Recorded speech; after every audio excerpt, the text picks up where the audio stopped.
내년이 오히려 본격적인 금리 인하라고 보여지거든요. 자산의 가격은 유동성의 함수잖아요. 그러면 내년도가 본격적인 상승세예요. 비트코인의 서사를 빨리 받아들이지 않아서 시기를 놓친 분들이 지금 땅을 치고 있는 분들이 많아요. 지금 비트코인이 인터넷이다라는 게 지금 톱니의 서사거든요. IMF 이후에 부동산 버블이 처음 이제 시작될 단계에 지금 이제 암호화폐 시장에 와 있다고 생각하거든요. 그럼 지금 비트코인이 이제 걸어온 시간만큼 내가 걸어가면 내가 지금 1.6억 원어치 사두면 그게 100억이 될 수도 있다는 거죠.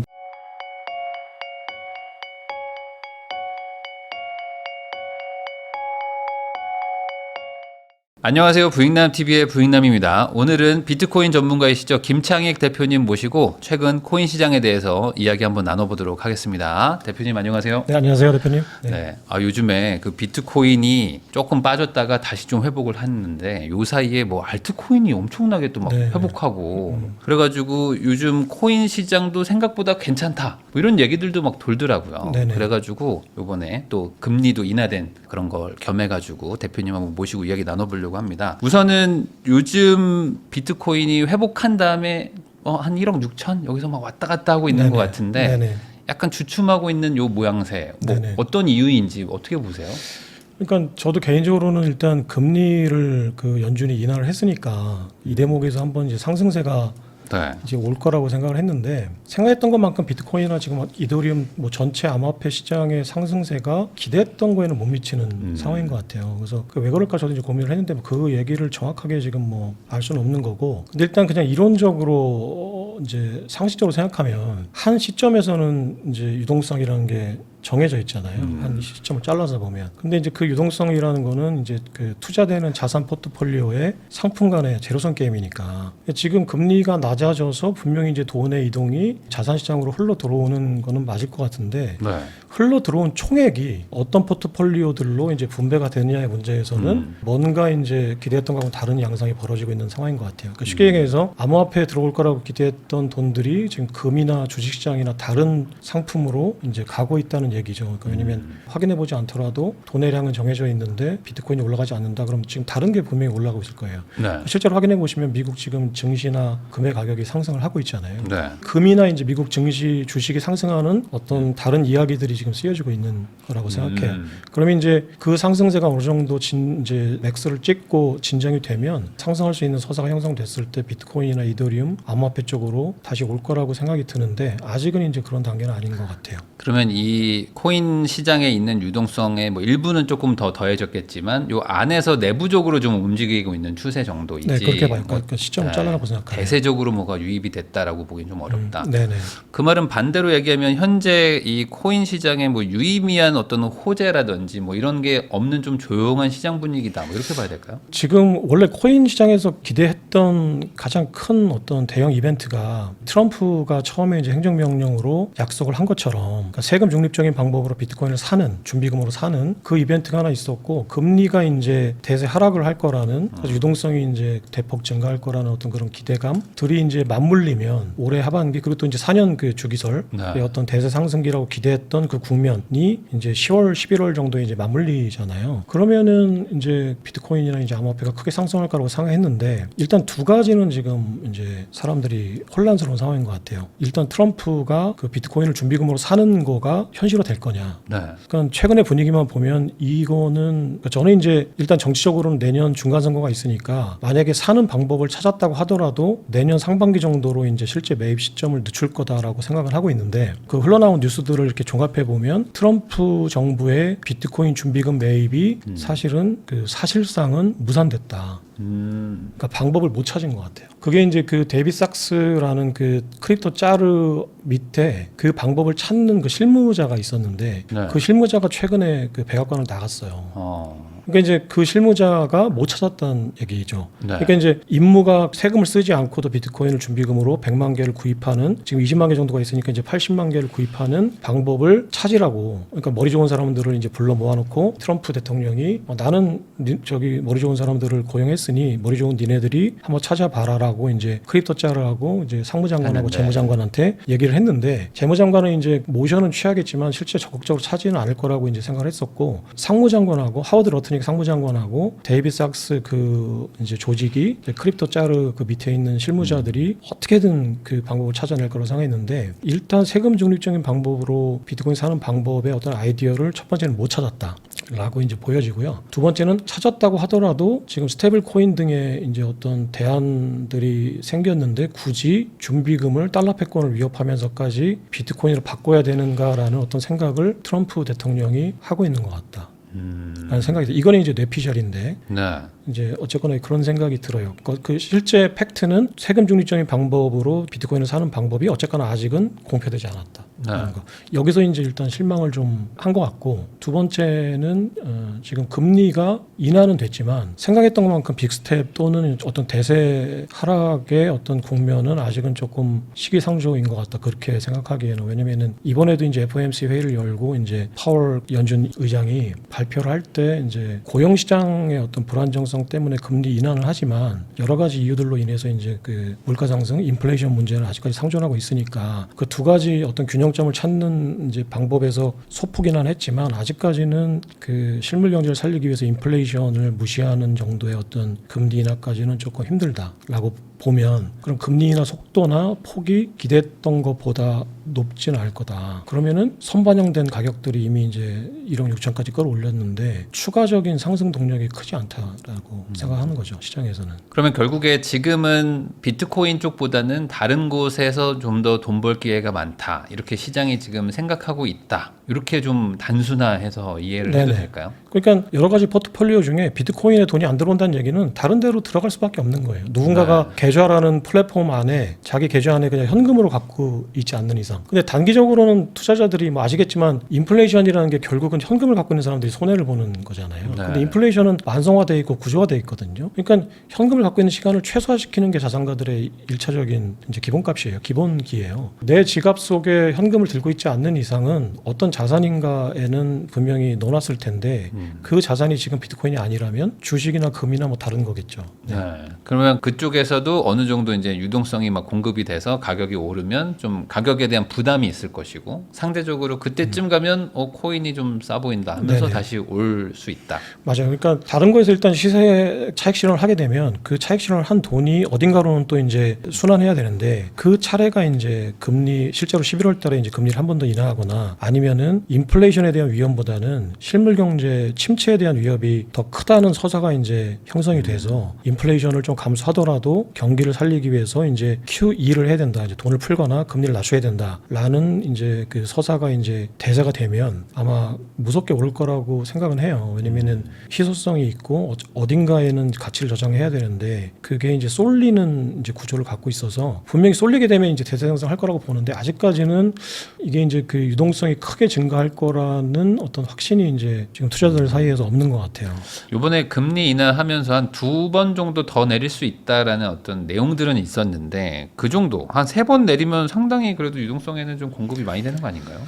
그러니까 그게 이제 겹쳐 있는 것 같아요. 지금 원래 상반기 예측을 할 때 대세는 올해 이제 9월 달부터 이제 스몰 스텝으로 3번 0.25% 포인트 정도씩 해서 3번을 내릴 거다. 그럼 이제 0.75% 포인트가 낮춰지는 거고 4%대에서 3%로 이제 넘어가기 직전이 되거든요. 그럼 목표 이제 금리가 2%대, 3%대가 이제 경기를 살릴 수 있는 금리라고 보면은 내년에 이제 뭐 중간 스텝이나 이제 자이언트 스텝으로 두세 번 낮추면 그 목표치는 달성할 수 있어요. 그게 이제 서사 크게 이제 전망되는 서사였는데 갑자기 이제 경기 침체론이 불거지고 고용 시장이 안 좋아지니까 7월 달에도 이제 금리를 이제 빨리 낮춰서 4번 정도 낮출 거라는 기대가 이제 선반영돼 있는 거예요. 그런 선반영된 기대보다는 지금 실제가 이제 원래 기대했던 것만큼 다시 돌아온 건데 중간에 한번 커졌던 기대가 있기 때문에 이제 약간 상대로 생각하면 이제 그때보다는 좀 실망하고 있는 거죠. 시장에서는 유동성 확대된 기대가. 그러면은 아직 비트코인의 차례가 안 왔을 뿐이고 온다면은 지금보다는 좀 유의미한 상승이 올 것이다. 그러니까 아직도 하반기가 한 3개월 가량 뭐 남아 있으니까요.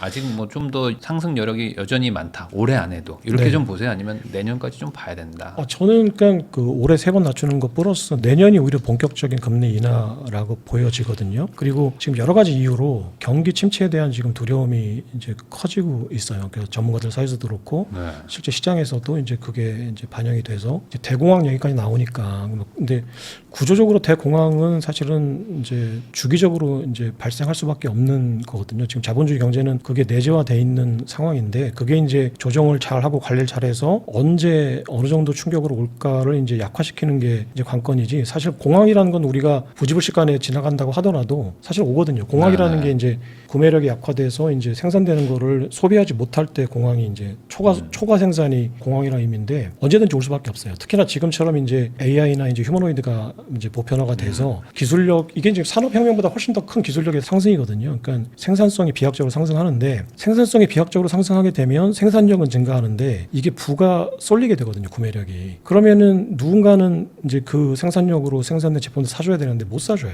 그러니까 이상해지는 거예요. 그러니까 비유를 하자면은 그 삼성의 이재용 회장이나 뭐 저기 현대차의 정의선 같은 이제 재벌이 아니면 극단적으로 가면 그분들의 생산성은 극대화돼서 그분들의 부는 더 늘어나고 자산은 늘어나는데 현대차하고 갤럭시를 사줄 사람들이 없는 거예요.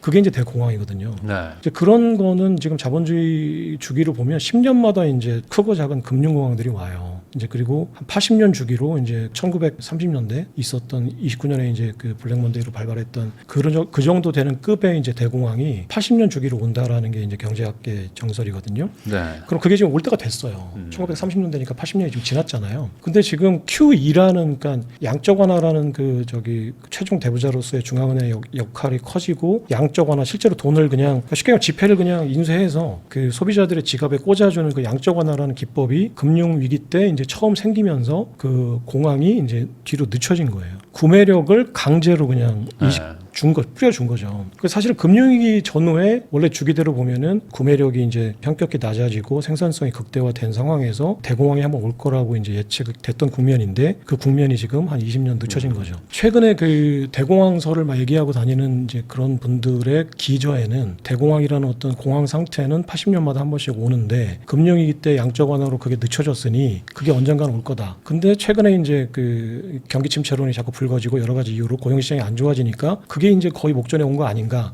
뭐 이런 얘기거든요. 근데 그 얘기는 사실은 뭐 누구나 할 수 있어요. 그러니까 경제학을 조금이라도 공부한 사람들은 온다라는 얘기는 할 수 있는데 그럼 언제 어느 정도 세게로 오느냐 이거는 사실 누구도 모르는 거예요. 만약에 그거를 정확히 자기가 예측해서 얘기한다고 하시는 분의 얘기는 100% 거짓말이에요. 그걸 아무도 몰라요. 네. 그러니까 그러면 금리의 인하 주기로 보면 금리 인하는 본격적으로 내년이에요. 그러면은 유동성 지난번에도 이제 한번 설명을 드렸던 것 같은데 자산의 가격은 유동성의 함수잖아요. 그러면 내년도가 본격적인 상승세예요. 그 비트코인이나 암호화폐. 네. 네. 그러면은 지금은 좀 안 올라가는 것 같아 보여도 아직 뭐 조금 더 여력은 충분히 있다. 네. 근데 방금 말씀해주셨던 어떤 그 경제 위기나 이런 침체에 대한 우려, 이런 우려가 지금 금에 많이 가 있는 것 같아요. 말씀하셨던 비트코인의 그 역할을 사실 금도 할 수 있는 거니까 금 쪽이 지금 가격이 엄청나게 상승해 있는데 여전히 더 좋게 보는 분들도 많더라고요. 그러면 지금 비트코인만의 뭔가 다른 게 더 있어야 되지 않나 뭐 이런 생각도 좀 드는데 이건 어떻게 해석을 좀 해야 됩니까? 지금 금 가격 뭐 거의 4,000달러까지 가 있는데. 그러니까 이 얘기는 사실은 좀 조심스러운데, 그러니까 이거는 이제 그 일종의 예전의 어떤 표현대로 하면 음모론이라는 오해를 받을 수가 있어요. 근데 저는 이제 이 얘기를 하면서 이제 미리 좀 빌드업을 하면 그 많은 분들이 20년 전만 해도 화폐 그 전쟁이라는 얘기를 하면은 음모론이라고 했어요. 네. 일루미나티나 뭐 프리메이슨이 있는 건 실제로 있는 거냐, 뭐 연준이 무슨 저기 민간 기업이냐 이런 얘기를 하셨거든요. 네. 로스차일드 가문 얘기하고 하면 근데 실제로 다 존재하는 얘기라는 거를 이제 지금 사람들이 알죠. 근데 이제 그런 걸 떠나서 화폐라는 어떤 패권의 문제를 가진 그 대상들을 투자를 할 때는 극단적으로 보수적으로 판단을 해야 된다고 생각해요. 이제 가장 극단적인 어떤 판단의 기준이 뭐냐면은 그 정보기관들 그 요원들의 그 매뉴얼이거든요. 네. 그게 뭐냐면 내가 지금 사파리 여행을 하고 있는데 그 30m 바깥에서 덤불이 막 바스락거렸어요. 그럼 그게 뭔지는 확인하기 전까지 모르잖아요. 그게 바람이었는지 토끼인지 호랑인지. 지금 정확한 실체를 모를 때는 그게 호랑이라고 가장 안 좋은 상황을 설정하는 게 내 성전에 유리하다는 거예요. 네. 그러니까 이렇게 생각을 하면 지금 우리가 지금 겪고 있는 이 자산 패권의 어떤 이 상황을 우리가 바라볼 때는 내가 투자해서 성공하거나 최소한 많이 실패하지 않으려면 지금 이 상황을 덤불이 흔들린 이 상황을 이제 바람이나 토끼가 아니라 호랑이라고 가장 보수적으로 생각하는 게 좋다는 거예요. 그러면은 팩트를 확인할 수는 없지만 지금 벌어지고 있는 이 현상의 뒤에는 호랑이가 있다라고 판단하는 게 내 투자 생존에 좋다는 거죠. 그러면 지금 비트코인 가격이 올라가지 않고 정체돼 있고 반대로 금과 주식의 가격이 상대적으로 많이 상승하고 있다. 네. 이게 이제 덤불이 그 풀숲에서 덤불이 이렇게 바스락거리는 상황이라고 보면 그 뒤에 어떤 그 시장을 움직이는 호랑이가 있는데 그 호랑이의 이익에 지금 이 금 상승과 주식 시장의 상승이 유리하다고 판단하는 게 나한테 유리하다는 거예요. 이거는 진실 여부하고 상관없이 우리가 그렇게 판단하는 게 유리하다면 네. 굳이 그거를 받아들이지 않을 이유가 없다는 거예요. 음모론을 떠나서. 그러니까 이제 이런 이제 빌드업을 해놓고 제가 이제 말씀을 드리면 제가 어떤 데이터나 근거로 말씀드릴 수는 없지만 저는 지금 금과 미국 증시 가격의 상승은 그 상승으로 인해서 유리한 세력들, 네. 세력이라고 하면 또 이제 또 이상한 느낌이 나니까 그걸로 인해서 유리한 투자자들이 뭔가 이 상황을 의도적으로 만들고 있다라는 생각을 해요. 네. 네, 충분히 그럴 힘이 있는 미국 정부나 월가의 어떤 패권자들이 있고 그 패권자들한테 지금 이 국면이 유리하다면 이 국면을 그들이 만들었다고 판단하는 게 내 투자에 유리하다는 거예요. 그러면 지금 금 가격의 상승과 주식 가격의 상승으로 유리한 주체가 누구냐? 월가예요. 근본 이제 이후에 항상 금의 어떤 공급망과 그리고 이제 그 닉슨 쇼크 이후에 자산 시장의 어떤 그 공급망은 월가나 시티 오브 런던이라고 하는 그 유로 달러 시장의 어떤 세력들이 장악하고 있거든요. 네. 근데 왜 그런지 모르겠는데 이게 시장 가격, 시장의 어떤 그 수급하고는 시장의 수급도 물론 그들이 결정하는 수도 있지만 이게 상승 국면이 분명히 올 것 같은데 왠지 지금 안 오고 있고 기대하지 않았던 다른 자산들이 기대했던 것보다 훨씬 더 많이 오른다라는 거는 인위적인 거거든요. 그러니까 그 덤불 뒤에 호랑이가 있는 거예요. 네. 근데 그러면 지금 만약에 이걸 어떤 전문가가 뜯어보면 금 가격의 상승으로 JP 모건이나 옛날에 베어스턴즈 같은 어떤 그 금속의 그 선물 투자를 많이 했던 그 월가의 금융 투자 기관들이 지금 상당히 이익을 보고 있을 거예요. 네. 이거는 지금 저의 이제 추론이지만 실제로 그럴 가능성이 굉장히 높다라고 생각을 하고요. 그리고 금이라는 전통 자산, 은이라는 전통 자산, 그리고 주식 채권이라는 금융 자산은 지난 100년간 월가하고 시티 오브 런던이 장악한 시장이에요. 그러면 지금 이 시장에서의 차익은 가장 많은 부분은 그들이 가져가고 있는 거고 지금 그들이 이 상황을 인위적으로 조성하고 있다. 어떤 식으로든지 간에. 이게 선물 시장이라는 거는 레버리지가 있기 때문에 꼬리로 몸통 흔들 수 있거든요. 그러니까 그들이 갖고 그렇죠. 있는 자산의 규모보다 훨씬 더 네. 많은 규모로 유동성을 굴릴 수가 있어요. 그러니까 저는 지금 그런 상황이지 않을까라는 생각을 해요. 그러니까 비트코인의 가격은 왠지 모르겠는데 지금 인위적으로 눌려 있고 금과 그리고 주식시장의 가격은 왠지 모르겠지만 뭔가의 어떤 작용에 의해서 시장에서 움직이는 어떤 동력보다 큰 폭으로 올라가고 있다라고 판단하는 게 비트코인 투자나 다른 투자를 하시는 분들에게 유리하다고 생각해요. 한 3, 4년 전만 해도 금이랑 은 투자하던 분들 많았는데 그런 분들이 되게 힘들어했어요. 왜냐면은 이거 아무리 봐도 올라가야 될 타이밍인데 안 올라가는 거예요. 그래가지고 그거 투자하고 있으면 약간 미련하다고 막 뭐라고 하는 분들이 있었는데 지금 뭐 엄청나게 올라갔잖아요. 네네네. 막 몇 배씩 올라가는 네네. 거 보면 결국에 가치를 아무리 눌러도 나중에는 본래 가치로 이제 찾아간다. 그 속도의 차이가 있을 뿐이다. 그렇죠. 그러니까 자산시장 전체로 보면은 모든 투자 상품은 실물 자산이 아닌 거, 우리의 그냥 금융 투자 상품은 그 여러 가지 포트폴리오잖아요. 그럼 이거는 순환해요. 어떤 거에서 시세 차익이 발생하면 B로 옮겨 타고 B에서 시세 차익이 발생하면 또 C로 옮겨가고 그게 계속 순환하는데 궁극의 저장소는 이제 그 중에서 가장 전통적인 금, 은이고 미국의 채권이고 그리고 지금 이제 그게 디지털화된 이제 비트코인이나 이제 지금 이제 서사가 만들어지고 있는 이더리움 정도가 그 역할을 순환하는데 가장 최종착지이고 그 중간에서 계속 이제 순환하는 거죠. 그걸 기술적으로 누군가는 이제 활용해서 돈을 더 많이 버지는 거고.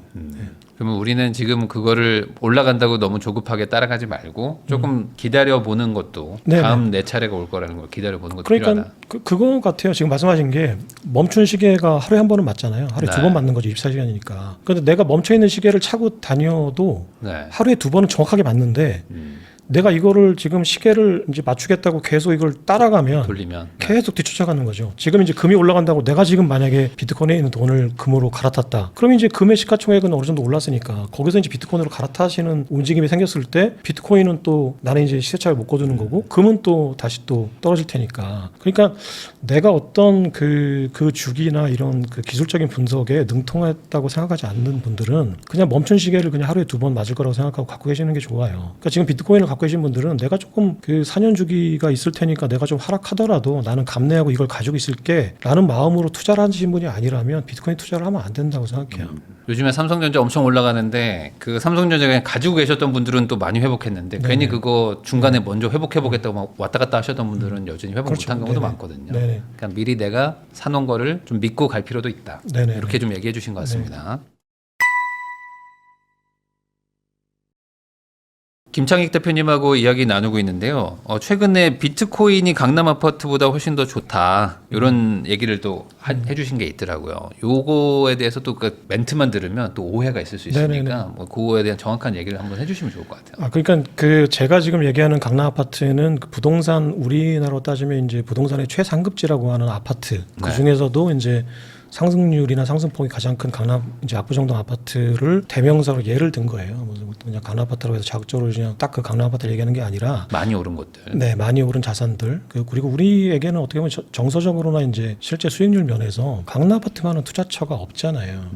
근데 이제 그게 왜 가장 그 사람들에게 각광받는 투자처였는지를 근본적인 이유를 생각해 보면 희소성이라는 일단 기본적인 요건이 있는 거예요. 그러니까 그 강남 아파트를 사고 싶은 사람은 많이 있고 현금으로라도 지금 뭐 대기하고 있는 사람들 10억이 비싸져도 사겠다고 하는 사람 많은데 실제로 강남 아파트가 지금 공급되는 물량은 적으니까 그럼 그런 자산의 유동성이 증가할 때 그 저장해두는 수단이 되는 거거든요. 가장 안전하게. 그러니까 이게 그냥 우리가 경험적으로 강남 아파트 가격은 계속 우상향하고 강남 아파트가 가장 많이 오르니까 가장 좋은 자산이라고 경험적으로 직관적으로 알 수 있는 건데 이걸 이론적으로 얘기하면 일단 기본적으로는 아파트라는 거는 쉽게 50년 이후에 재건축을 하면 가치가 올라가는 거고 그러니까 재건축을 해도 어쨌거나 콘크리트 건물이라는 그거는 불변하는 거니까 그럼 기본적으로 불변성이 하나 있는 거고 그리고 강남 아파트는 뭐 지금 압구정동 아파트를 그 블록을 다 재건축을 해도 2만 가구가 안 되는 걸 알고 있어요. 그럼 전국에서 그런 정도의 어떤 주거의 질을 원하시는 분들은 10만 명이 넘는데 2만 채가 안 되는 거를 가지고 거기서 이제 재건축을 해서 일반 분양이 뭐 10%만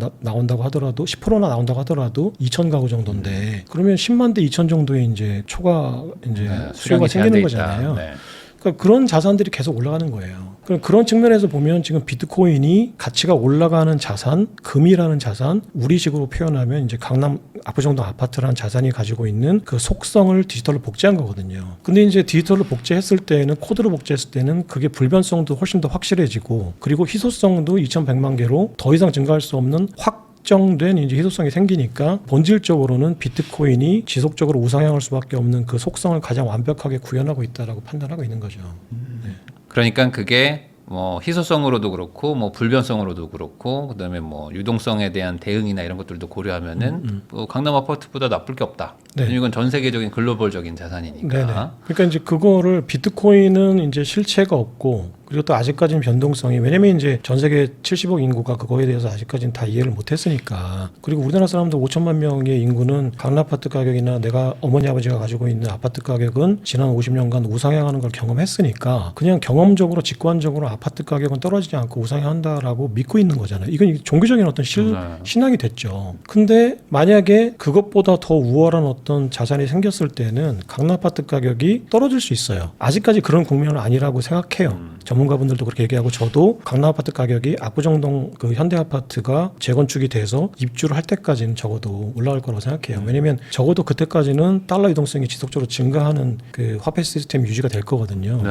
그러면 강남 아파트 가격은 지금보다 뭐 많게는 2배까지는 올라갈 수 있다라고 생각해요. 그러면 지금 그 맥시멈이 평당 2억이라고 하면 평당 4, 5억 정도까지는 이제 올라갈 수 있는 거예요. 한 10년 전으로 따지면 뭐 홍콩의 아파트 가격, 일본의 아파트 가격이 이제 우리나라 그 당시 원화로 하면 3억 정도 평당이었다고 그게 맥시멈이라고 이제 보면 우리도 20년 전 가치로 했을 때 평당 3억이 맥시멈이다라고 판단하고 있었던 거죠. 근데 그게 지금 가치로 하면 그게 뭐 한 2배 정도 두세 배 올랐다고 보면 한 4, 5억에서 뭐 많게는 뭐 한 6억까지도 가능하겠죠. 네. 근데 이제 그 이상은 쉽지 않을 거다라고 만약에 생각을 하면 왜냐면 어떤 자산이든지 간에 일단 절대량이 커지면 사람들이 거기서 이제 이게 덩어리가 커지고 나면 이게 처음에 쪼만했을 때는 막 뭐 몇 바퀴 굴리는 게 쉽지만 이게 막 집채만해지고 하면 이게 굴리기가 쉽지 않잖아요. 근데 그 절대량으로 붙는 어떤 그 시가총액은 그 이전보다 훨씬 커지는 건데 아파트를 가지고 있는 사람들의 어떤 상승률로 보면 지난 15년간 지금 현대아파트가 4배 올랐다고 알고 있는데 앞으로 15년간 똑같은 상승률을 경험하지는 쉽지 않을 거다. 그 상승 금액은 절대적으로 클 거예요, 더. 네. 네. 그러니까 지금 100억짜리 아파트가 200원 되겠죠. 15년 동안. 그래봤자 2배가 되는 거잖아요. 그러니까 상승률로 따지면 옛날만큼 과거만큼 그렇게 크지 않을 거다. 그렇다면 이제 뭔가 다른 자산의 저장소를 사람들이 찾는다는 거예요. 이럴 때 사람들은. 그 자산이 지금 우리가 찾아보면 현재 인류가 만들어 놓은 자산 중에서는 크립토 암호화폐가 가장 유력한 대안이라는 거죠. 아직까지는. 물론 다른 대안들이 만들어지면 또 얘기가 달라질 수 있는데 그 다른 자산들이 만들어지고 그 자산들이 그 자신들의 서사를 쓰는데 또 시간이 걸릴 거 아니에요. 근데 그 사이에 이제 암호화폐나 이런 크립토는 서사가 더 많이 받아들여질 거고 그 서사가 최종적으로 가치를 결정하는 거거든요. 그러면 쉽지 않을 거다. 어떤 대안들이 나타나서 그 크립토의 어떤 그 자산 저장소, 구매력 저장의 어떤 그 금고로서의 가치가 이제 희석되기는 쉽지 않을 거다. 그렇다면 수십 년간의 어떤 금 미래 사이에는 이제 강남 아파트라는 최상급지의 자산이 뭔가로 대체된다면 그게 비트코인일 가능성이 가장 높다.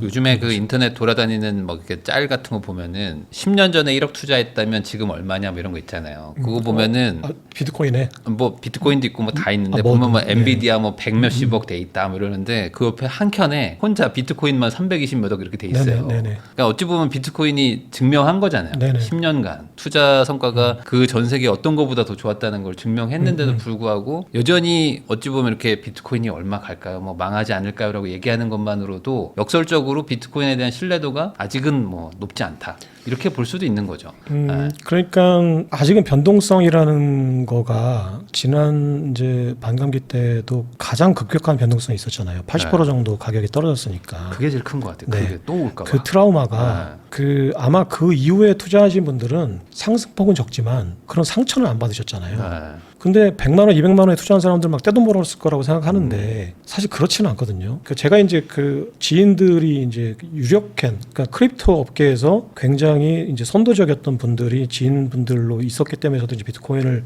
알게 되고 공부를 하게 된 건데 그분들이 처음 권유해 주셨을 때가 60만 원이었거든요. 60만 원. 그럼 최근에 제가 이제 투자한 금액을 만약에 그 당시에 투자했으면 지금 얼마였을까 이런 생각 수십 번도 더 해봤을 거 아니에요. 네. 근데 그게 무의미한 게 제가 만약에 60만 원에 그걸 투자했더라면 그게 6천만 원이 됐으면 제가 그거를 안 팔았을까.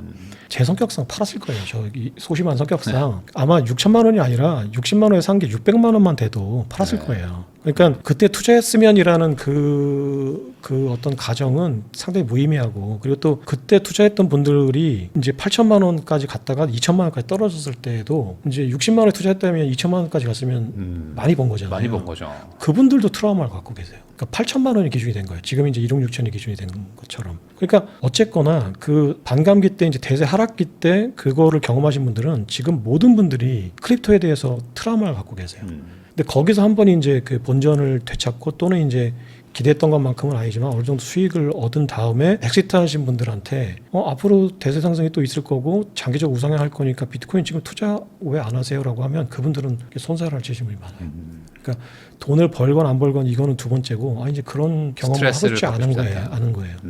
근데 제 생각에는 그런 시기를 지나서 지금 이제 보면 4년 반감기나 이제 이런 것들은 좀 줄어들었지만 그 하락기는 어느 정도는 아직까지는 인간의 서사가 그 과거의 경험을 완전히 벗어나지 못하니까 그게 기본값이 돼서 예전만큼은 아니어도 80%까지 떨어지는 국면은 아닐지라도 이게 이제 1억 지금 6천인데 유동성 때문에 내년에 뭐 예를 들어 2배 상승 정도 해서 3억이 넘는다고 하더라도 거기서 이제 어느 정도는 이제 조정받는 구간이 분명히 있을 거다라고 생각하시는 게 안전하죠. 아까 얘기했던 것처럼 보조로 생각하시는 과거처럼 막 7, 80% 빠지고 뭐 이런 거는 앞으로는 조금 쉽지 않을 거라고 봐요. 왜냐면은 지금 그 가격을 결정하고 있는 구조가 과거에는 이게 아시다시피 비트코인이 가지고 있는 우리가 흔히 얘기하는 그냥 전통적인 자산을 평가하는 기준으로 보면 내재 가치라는 게 없다라고 많은 분들이 얘기하잖아요. 네. 그러니까 저는 그냥 비트코인이 가지고 있는 그 화폐라는 어떤 서사 자체가 내재 가치라고 생각해요. 그러니까 사실 그걸 따지기 시작하면 한도 끝도 없는데 어쨌거나 우리가 전통적인 방법으로 그러니까 예를 들어 주식은 그 기업의 재무제표에 어떤 매출이라는 게 있고 이제 수익이라는 게 있으니까 가치를 평가하는데 월가가 평가하는 그 툴이 있는데 비트코인은 없으니까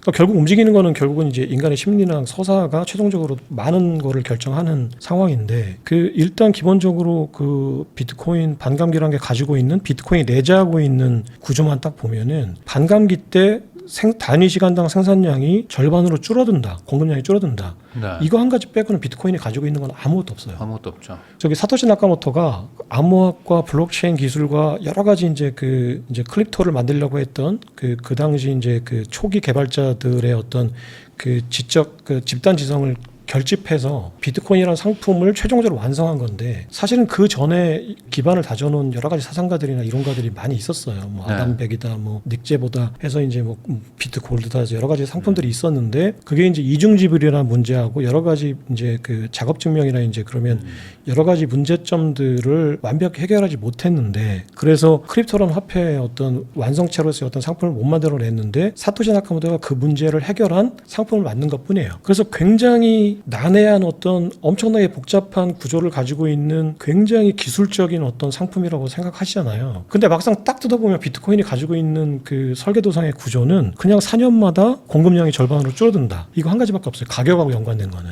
네. 그리고 이제 뭐 다른 것들이면 이제 세세한 것들이 있지만 그냥 간단히 얘기하면 그럼 나머지는 뭐냐면 그 비트코인이라는 그 설계도가 시장에 들어왔을 때 그 비트코인이라는 그 상품을 보고 그걸 둘러싸고 이제 그걸 서사를 만드는 우리 인간들이 어떤 얘기를 하느냐가 비트코인 가치의 100%거든요. 우리가 그냥 수학적으로 또는 이제 그 전통 금융에서 그냥 직관적으로 사람들을 직관적으로 설득하기 좋게 만들어 놓은 그 툴들, 이를테면 퍼다, 네. 뭐 이제 등등의 어떤 그 도구들 그런 거로 설명이 안 된다고 해서 가치가 없다라고 얘기하는 거는 1%의 자산만 가지고 나머지 99%의 자산 이야기를 놓치는 거거든요. 그러니까 이를테면 국가, 애국심, 네. 사랑, 종교 뭐 이런 것들이 우리 인류의 어떤 부가가치의 대부분을 생산하잖아요. 근데 그거를 측정할 수 있는 도구는 없거든요. 근데 그때서 가치가 없다고 말 못하는 거예요. 화폐가 가장 대표적인데 우리는 화폐를 자꾸 그 월가의 어떤 툴로 이제 분석을 하려고 해요. 그러면 비트코인의 가치가 뭐야라고 딱 그러면 그냥 간단하게 얘기해서 비트코인을 가지고 사람들이 무슨 얘기를 하는지를 보면 그게 가치야. 그게 화폐라고 사람들이 얘기하면 화폐의 가치가 있는 거고 그게 금이야라고 사람들이 얘기하면 금의 가치가 있는 거고 그게 똥이야라고 하면 그 순간 똥이 되는 거예요. 네. 그렇죠. 그게 가장 본질적인 가치의 측정 방법인데 그거는 사람들이 직관적으로 안 하다니까 가장 작은 부분의 그 1%도 설명하지 못하는 가치 평가 기준으로 자꾸 이제 들여다보는 거죠. 네. 그냥 지금은 디지털 금이야까지는 왔잖아요. 네네네. 그 정도까지는 저도 온 것 같아요. 보니까. 네네. 근데 여기서 이제 그 이상으로 갈 거냐, 뭐 모든 자산들을 다 흡수하는 뭐 최종 저장 수단으로 갈 거냐 아니냐는 뭐 아직은 뭐 그런 얘기까지는 아니지만 네네네. 어쨌든 금의 역할을 대신하기에는 적절한 수단이다까지 그러니까 맞죠. 그게 저도 이제 지금 톱니라는 분의 그 얘기를 경계하면서도 귀담아 듣고 있는데 그분이 그 월가 JP모건에서 근무하셨던 가장 대표적인 월가의 금융맨이었잖아요. 지금 톱니라는 네. 분이. 근데 지금 자꾸 암호화폐 크립토 진영에서 그분의 얘기를 왜 귀담아 들을까라고 하면 그분만큼 월가 사람들에게 귀에 쏙쏙 들어오는 언어로 그 크립토를 번역해 주는 사람이 없는 거예요. 네. 그러니까 지금 월가의 그 제도권이 이 혁신 상품을 받아들여야 그러니까 크립토라는 혁신 상품을 받아들여야 모든 혁신 상품은 사실은 제도권이 채택해 주느냐가 혁명을 결정하는 거거든요. 혁명이 완전히 제도권을 뒤엎는 게 아니라 그러니까 지금 크립토는 사실은 월가라는 기득권층 입장에서 보면 혁명 세력이거든요. 근데 이 혁명 세력에 만들어 놓은 이 그 혁신 제품을 이게 사람들이 일반적으로 사용하려면 아이러니하지만 기득권인 월가가 이걸 채택해 줘야 돼요. 이게 이제 혁신과 그 기득권 간의 네. 어떤 절충에 의한 발전 과정이잖아요. 그러니까 정반 합처럼 그러니까 정이 이제 월가라면 반이 크립토인데 이게 합치되는 어떤 절충점이 있어야 되는데 저는 그게 스테이블 코인이라고 이제 보고 이 지금 서사를 월가한테 가장 그 효율적으로 전달해 주는 역할을 하는 사람이 톱니예요. 그 고객들이 찾아올 때 크립토가 왜 투자해야 되는지를 그분만큼 지금 귀에 쏙 들어오게 설명해 주시는 분이 없는 것 같아요. 그러니까 저도 이제 그분의 얘기를 귀담아 들으면서도 이제 좀 경계를 하고 있어요. 왜냐면 그분은 그 피도 눈물도 없는 월가 금융맨이었거든요. 그분이 얘기하는 게 어떤 거길래? 그래서 이제 그 얘기를 네. 하면은 크립토의 본질이 뭐냐면 국가라는 체제가 가지고 있는 네. 역할을 나눠 갖겠다는 거예요. 지금 우리 인류가 국가라는 시스템을 만들어 놓은 이유가 있잖아요. 근데 그 국가라는 시스템한테 우리가 많은 권리를 이양해 준 거잖아요. 네. 그 이유가 뭐냐면 가장 저비용이기 때문에 그래요. 그러니까 이제 국가라는 시스템을 만들어 놓고 화폐도 원래는 사실은 옛날에 금생업자들이 다 만들었잖아요. 네. 금 보관 증서로 이제 해주는 식으로 발전을 집회가 했지만 어쨌거나 그 우리가 지금 그 종로에 나가면은 거기 계신 금은 공방들이 옛날에는 화폐를 만들었어요. 금화를 만들어서 판매했죠. 근데 그분들이 만들어 놓은 화폐를 유통하다 보면 통일도 안 돼 있고 표준도 없고 함량도 속일 수 있고 이게 도금인지도 잘 모르겠고 그러니까 내가 매번 증명하면서 사용하려면 비용이 많이 드니까 그러면 이거를 국가라는 기관이 이거를 표준화해서 네. 국가가 만들어 놓은 화폐를 우리가 다 통일해서 쓰는 게 내 비용이 화폐 사용 비용이 들어가죠. 가장 적게 드는 거예요. 그리고 대표님하고 나하고 만약에 이제 부동산 거래를 하잖아요. 그러면은 그 소유권 이전하는 거를 누가 증명을 해줘요? 그 싸울 거 아니에요. 대표님이 맞아요. 내가 분명히 대표님한테 내 집을 팔아서 돈을 받았는데 주인인지 아닌지도 모르고. 내가 나중에 가서 대표님한테 난 판 적 없어. 돈 받은 적 없어. 현금을 받아놓고. 네.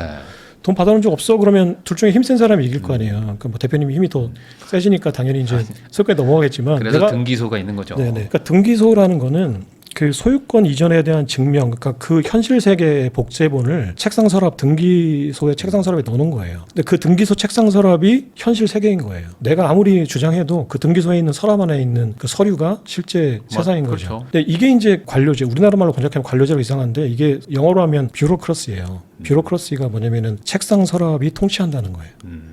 그러니까 국가는 뷰로크러시거든요. 국가는 책상 서랍이라는 가상세계를 만들어 놓고 그 안에 등기부등본을 통해서 사람들의 자산의 소유권 이전을 증명해 주는 거예요. 네. 이게 국가가 하고 있는 대표적인 저비용 생산품이거든요. 주식도 거래소에서 하잖아요. 네, 그래서 그것도 이제 뭐 국가가 공인해 준 거니까 결국 국가가 한다고 보면은 국가라는 시스템을 우리가 필요로 하는 거는 만인의 투쟁 상태에서의 그 고비용을 국가라는 리바이어던한테 우리가 권한을 위임해 주고 세금을 내고 비용을 치르면서 그 비용이 만인의 투쟁 상태보다는 적다고 확신하니까 네. 준 거예요. 근데 이제 국가가 갑이 될 때까지는 그 국회의원도 그렇잖아요. 선거할 때까지는 막 가서 나한테 뭐 주인님이라고 하고 자기는 절하고. 절하고 뭐 하는데 국회의원 당선 딱 되는 순간 언제 그랬냐잖아요. 그리고 저기 청문회 때 기업인들이나 이제 시민들 불러놓고 자기들은 말도 안 되는 소리 하면서 대답하는 사람이 조금만 마음에 안 들면은 지금 국민의 대표기관에 와가지고 그딴 식으로 얘기하냐고 하잖아요. 갑이 바뀌잖아요. 국민의 주인을 데려다가 종들이 앉아서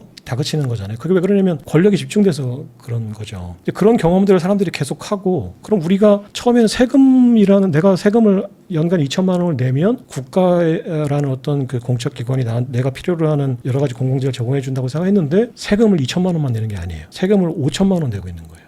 네.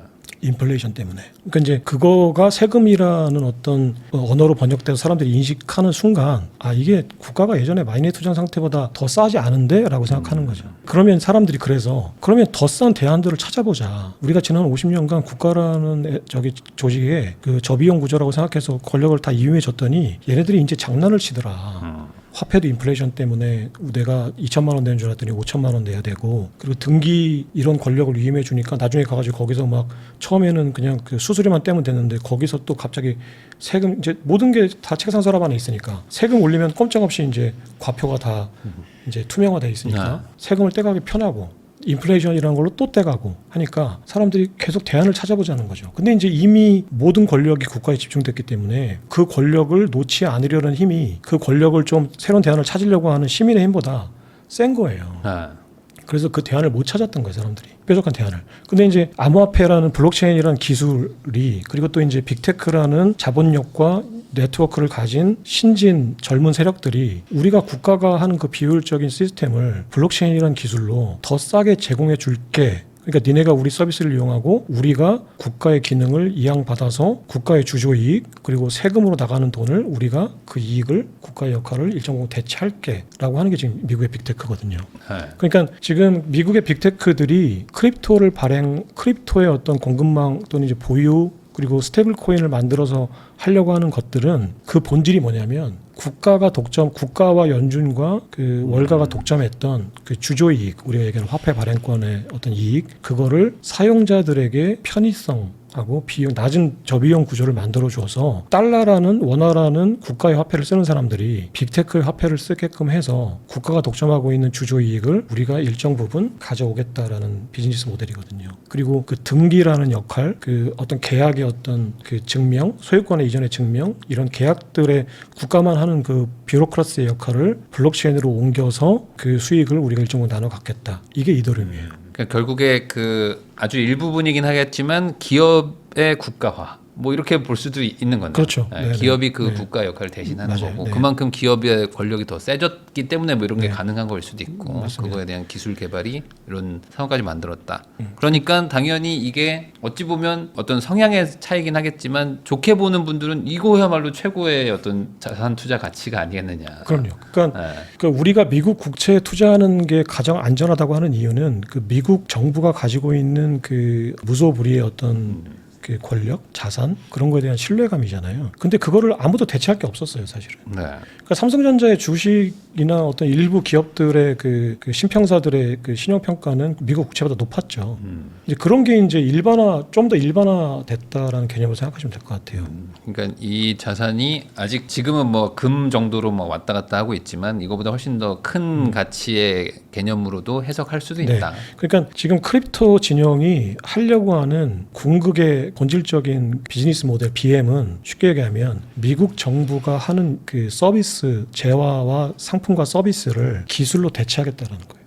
이게 굉장히 무서운 말이에요. 미국 정부 입장에서 생각하면 빅테크를 죽이고 싶겠죠. 네. 근데 이게 사실은 이제 그 엄밀하게 얘기하면 미국 정부가 아니라 이제 월가인데 네. 이제 어쨌거나 그 과거 기득권을 가진 그 패권 세력의 입장에서 보면 빅테크는 반드시 제거해야 될 대상이에요. 근데 제거하기가 힘들어진 거죠. 네. 예전에 페이스북에 리브라를 발행하려고 했을 때는 제거할 수 있다고 생각하고 제거가 됐죠. 네. 근데 박살냈죠. 네, 그러니까 그때 마크 저커버그는 기존의 화폐 제도라는 또는 국가라는 어떤 그 권력의 프레임을 깨겠다고 한 거예요. 그러니까 이제 그거를 깨질 거라고 생각했던 그 이제 상대방들을 생각하면 굉장히 강력한 제거 대상이었죠. 근데 지금 피터 틸이나 일론 머스크는 조금 다른데 피터 틸이라는 그 지금 페이팔 마피아의 어떤 대부는 내가 정면으로 과거 기득권의 프레임에 도전하는 거는 깨지기 쉽다. 네. 그래서 이제 이걸 우회하자. 그래서 협상을 하자. 저들도 우리를 무시 못하는 상황이다. 그러면 저들의 요구를 일정 부분 들어주고 우리가 얻어낼 거를 얻자. 그래서 예전에 마크 저커버그나 그 빌 게이츠는 프레임을 깨자라고 했다가 실패하니까 그 프레임에 순응하는 쪽으로 선회했어요. 네. 이건 내가 프레임을 깨려고 봤더니 국가기관한테 대드는 거는 엄청난 비용이 이제 드는 거고, 그럼 나는 그냥 국가가 만들어놓은 프레임, 월가가 만들어놓은 프레임 안에서 순응하면서 돈을 벌자라고 그냥 무릎을 꿇은 거죠. 근데 이제 일론 머스크나 이제 그 피터 틸은 그 마크 저커버그나 빌 게이츠가 하는 걸 보고 우리가 정면으로 부딪히면 깨진다. 저들도 타격을 입겠지만 그건 피하자. 그러면 우리가 우회하면서 이 프레임을 우리가 만들자라고 해서 정치 세력화를 하려고 하는 거고, 월가나 미국 정부나 연준하고 딜을 해서 기브앤테이크를 하려고 하는 거예요. 줄 거 주고 받을 거 받고. 그게 지금 이제 스테이블 코인이 만들어 가고 있는 그 생태계를 그렇게 보시면 되거든요. 근데 그 일단 기본적으로는 이게 투자하고도 사실 연관이 돼요. 무슨 얘기냐면 어쨌거나 지금 빅테크나 크립토 진영이 하려고 하는 거는 미국 정부, 연준, 월가가 그동안 독점하고 있던 비로크라시라는 어떤 그 거대한 체제를 기술로 대체하려고 하는 거다. 그래서 제4의 권력이다. 보통 언론을 제4의 권력이라고 하잖아요. 네. 입법, 행정, 사법 다음에 이제 언론을 제4의 권력이라고 하는데, 그걸 다른 그냥 프레임으로 보면 미국 재무부, 백악관, 미국 정부, 그리고 연준이라는 또 중앙은행, 그리고 그걸 연결고리로 한 월가라는 상업은행들의 1, 2, 3이라는 이 화폐 시스템, 그리고 비로크라시를 독점했던 이들이 가지고 있는 그 주조이익, 비로크라시의 어떤 이익을 제4의 기관인 빅테크가 이제는 n분의 1을 하려고 한다. 그러면 원래 이 삼각축이 이걸 얼만큼 나눠주는 선에서 서로 합의를 하고 같이 갈 거냐. 이제 빅테크를 무시 못 하거든요. 이제 네. 월가도. 그럼 같이 가야 돼요. 그럼 이제 어느 정도 선에서 어느 정도를 나눠주고 내가 거기서 또 무엇을 취할 거냐. 이것도 이제 월가 쪽에 생각하면 또 그것도 고민이거든요. 내가 주긴 줘야 되는데 그럼 나는 얻는 게 뭐지? 라고 해서 새로운 또 수익 구조를 만들려고 하는 거예요. 그게 이제 RWA라고 하는 실물자산 토큰화거든요. 그게 이제 월가가 빅테크를 받아들인 이 변화된 이 기본값에서 이제 자신들이 이득을 취할 수 있는 또는 패권을 유지할 수 있는 어떤 대안으로 찾은 게 이제 블랙록이나 JP모건의 RWA 리얼 월드 에셋이라고 하는 실물 자산 토큰화예요. 그게 이제 아까 제가 말씀드렸던 그 비로크라시, 계약이나 등기 이런 걸로 얻는 이득을 디지털화해서 유지하는 방법이에요. 미국의 국채, 부동산, 채권, 주식 이런 것들을 다 토큰화해서 잘게 쪼개가지고 그게 이전되면 사실은 등기소에 가서 우리가 이제 앞으로 부동산 네. 이제 등기전을 할 필요 없잖아요. 그렇죠. 내가 그거 100%를 내가 소유하고 있으면 내가 그 부동산을 소유하고 있는 건 똑같은 거예요. 그러면 등기소가 이제 필요 없어지는 거죠. 이 작업을 월가가 하고 있는 거예요. 그러니까 월가도 마찬가지로 지금 미국 정부가 가지고 있는 뷰로크러시를 뺏어오려고 하는 거예요. 네. 지금 스테이블 코인이나 빅테크들도 마찬가지로 저기 미국 정부랑 월가가 가지고 있는 이 화폐 제도를 뺏어오려고 하는 거예요. 이런 구조들이 계속 발전하면 할수록 최종적으로 누가 손해를 보는 거냐면 미국 정부만 손해 보는 거예요. 네. 월가하고 빅테크는 어떤 식으로든지 간에 자기 이익 구조를 만들 텐데 어떻게 가든지 간에 미국 정부는 자신이 독점하고 있는 그 이익 구조를 나눠줄 수밖에 없어요. 네. 그러면 그 한 10년, 20년, 많게 30년, 50년이 지나고 나면 지금의 국가라는 시스템은 우리가 지금 경험하고 있는 거랑 굉장히 달라진 형태로 존재할 거예요. 물론 국가가 물리력이나 어떤 행정력을 아직까지는 독점하고 있기 때문에 그 기득권을 지키는 힘이 어마어마하죠. 그래서 그걸 뺏으려고 하는 세력보다는 훨씬 더 지키려고 하는 세력이 아직까지는 세니까 어느 정도는 유지가 될 거예요. 하지만 굉장히 많은 것들이 서서히 가랑비에 웃졌듯이 아 이거 세상이 달라졌구나 라고 생각하는 국면이 올 텐데 그 달라진 세상의 초입에 지금 우리가 서 있다는 거예요. 김창익 대표님하고 이야기 나누고 있는데요. 방금 전에 말씀해 주신 것처럼 이제 빅테크가 어찌 보면은 발권력을 가지고 있었던 게 뭐 정부일 수도 있지만 뭐 월가에서도 그런 걸 좀 일부 가지고 있었으니까 월가의 거를 스테이블 코인으로 좀 가져오겠다라는 거고, 그다음에 이제 월가에서는 정부가 가지고 있는 어찌 보면 이제 소유권 증명하는 뭐 등기나 이런 것들을 토큰화를 해버리면 사실상 전 세계에 있는 자산을 다 투자하게 만들 수도 있는 거니까, 그러면 미국 정부뿐만 아니라 이제 전 세계에 있는 자산들에 좀 이렇게 다 이제 지분을 막 투자하게 하고 그러면 또 파생 상품 만들고 뭐 이거 여러 가지 뭐 팔 수 있는 게 많아질 거라는 생각도 좀 들고 네, 그거예요. 그런 방향으로 간다라는 게 이제 말씀이셨는데, 그러면 가장 첫 번째 단계가 스테이블 코인이 돼야 뭐 그 다음에 가는 거 아니겠습니까? 네. 이 스테이블 코인에 대해서 지금 걱정하고 있는 분들이 많은데 미국은 어떻게 될 것 같은데 이거 되는 순간 한국의 원화 가치 완전 박살난다 이런 얘기들이 막 많잖아요. 원화를 왜 써야 되냐? 굳이 저 스테이블 코인이 있는데 달러 기반에 뭐 이런 걱정들도 많은데 어떻게 보십니까? 지금 스테이블 코인이라는 거는 그냥 본질적으로 보면 달러를 블록체인화한 거 상에 올린 거잖아요. 네. 근데 이제 그런 걸 기술적인 걸 떠나서 디지털 달러라고 일단 개념을 잡고 보면 이거는 달러한테도 적이에요. 그 아까 말씀드린 화폐 발행, 화폐 제도라는 거는 사용하는 시민들이 가장 저비용 구조를 만드는 과정에서 국가한테 독점권을 준 거라고 했잖아요. 네. 근데 이게 이제 그 간단히 그냥 구도를 이분화해서 생각하면은 국가와 시민이죠. 시민이라는 화폐 소비자와 네. 국가라는 화폐 생산자예요. 근데 이 생산 구조가 세분화되는 과정에서 지금 현재 구조로 보면은 미국의 재무부 그리고 연방준비제도 네. 그리고 월가라는 3자가 이 주조이익을 3등분해서 갖는 거예요. 그러면 미국의 정부 재무부는 채권을 저금리로 발행하는 권리가 주조이익이에요. 저금리로 자본을 조달한다. 네. 사실상 0%로. 연준은 그 채권을 사주고 4% 수수료를 받죠. 이자를 받죠. 그리고 본인들은 자산을 훨씬 싼 가격에 사요. MBS나 네. 이제 그 시중에 있는 자산들을 더 싸게 사죠. 자신들은 그 재무부한테는 비싼 수수료를 받고 여기서 생기는 그 차익이 연준의 주조이익이에요. 네. 월가는 연준으로부터 저금리로 대출을 받아서 기업이나 시민들한테 그보다는 고금리로 네. 신용 창출을 하자 대출을 만들잖아요. 이게 이제 월가의 주조 이익이에요. 그러면 이들은 어떻게든 지금 이익을 보는 구조를 만들어 놨잖아요. 그럼 이들이 이득을 본다는 거는 누구도 지금 손해를 보는 사람이 없잖아요. 네. 그러면 제로섬 게임인데 화폐 시스템 안에서 보면은 그러면 이걸 사용하는 시민이 이 3자의 이익을 다 챙겨주고 있는 거예요. 인플레이션이나 뭐 이런 걸 뭐 챙겨주는 네. 거죠. 네. 인플레이션, 이용 수수료, 네. 뭐 카드 사용할 때는 카드 수수료, 그리고 또 이제 우리가 주말에는 또 안 되니까 이 시간 지연. 이게 굉장히 간단한 문제 같지만 주말이 예를 들어서 금요일 오후부터 그러니까 월요일 오전까지는 안 되잖아요. 365일 중에 네. 100일 정도는 우리 돈이 그 금융 시스템에 묶여 있는 거예요. 그러니까 이들은 아무런 노력도 하지 않고 우리의 돈을 100일 동안 보유하고 있는 거거든요. 네. 거기서 생기는 금리가 또 있어요. 그럼 우리가 그걸 또 지불하고 있는 거예요. 알게 모르게. 그러니까 우리는 월가의 예대마진, 연준의 대차대조표상의 어떤 자산 이익, 그리고 정부의 어떤 채권 발행 이익, 이런 것들을 다 우리가 챙겨주고 있는 거거든요. 근데 월가 그 금융면들의 연봉이 올랐다. 우리가 더 많은 비용을 쓰고 있다는 얘기고, 연준이 갑자기 지금 연준 청사를 3억 달러 주고 리모델링한다. 네. 우리 비용이 늘어났다는 얘기예요. 미국이 채권 발행을 더 많이 했다. 우리가 더 많은 비용을 냈다는 얘기예요. 네. 사람들이 이걸 하나하나 이제 알게 된 거예요. 그러면 아니 우리가 화폐 사용 비용을 이렇게 많이 내면서 이 화폐를 써야 돼? 라고 할 거 아니에요. 네. 그러면 이제 저비용 화폐를 요구할 거 아니에요. 근데 이제 빅테크들이 가만히 보니까 비즈니스 모델이 저기서 발생하는 거예요. 그러니까 빅테크들이 사업을 하는 가장 본질적인 방법은 시민들이 겪는 불편을 기술로 해결해주고 그 불편을 해결해준 대가를 받는 거잖아요. 네. 지금 화폐 사용이 엄청나게 불편해진 거예요. 시민들이, 전 세계 사람들이. 그러니까 이제 그 피터 틸이 페이팔을 만들 때 우리가 디지털 화폐를 만들어서 이메일로 그냥 전송을 시켜버리면 이 지체 시간도 없고 그리고 환전 송금 수수료도 없으니까 시민들에게 우리가 저비용 구조의 화폐를 만들어줄 수 있다. 그래서 나는 새로운 화폐를 만들겠다라는 청사진으로 페이팔 코인을 그러니까 페이팔을 만든 거예요. 그렇게 만들어 놓고 나니까 이제 월가랑 기득권들이 반발하죠. 그러니까 이제 규제의 벽에 갇혀 있으니까 통화를 만들지 못했어요. 그 당시에는. 네. 그냥 지불 시스템을 만든 거죠. 그런데 이게 이제 발전하고 발전해서 피터 틸의 페이팔 코인이 2023년 발행된 PYUSD라는 페이팔 코인이 대표적으로 월가, 연준 그리고 미국의 백악관, 뉴욕 금융당국이 그리고 빅테크 사자가 다 만족하는 절충점을 만든 아이디어가 피터 틸이었거든요. 네. 그 피터 틸의 페이팔 코인이 지금 그 지니어스 액트의 그 준비금 구조하고 똑같아요.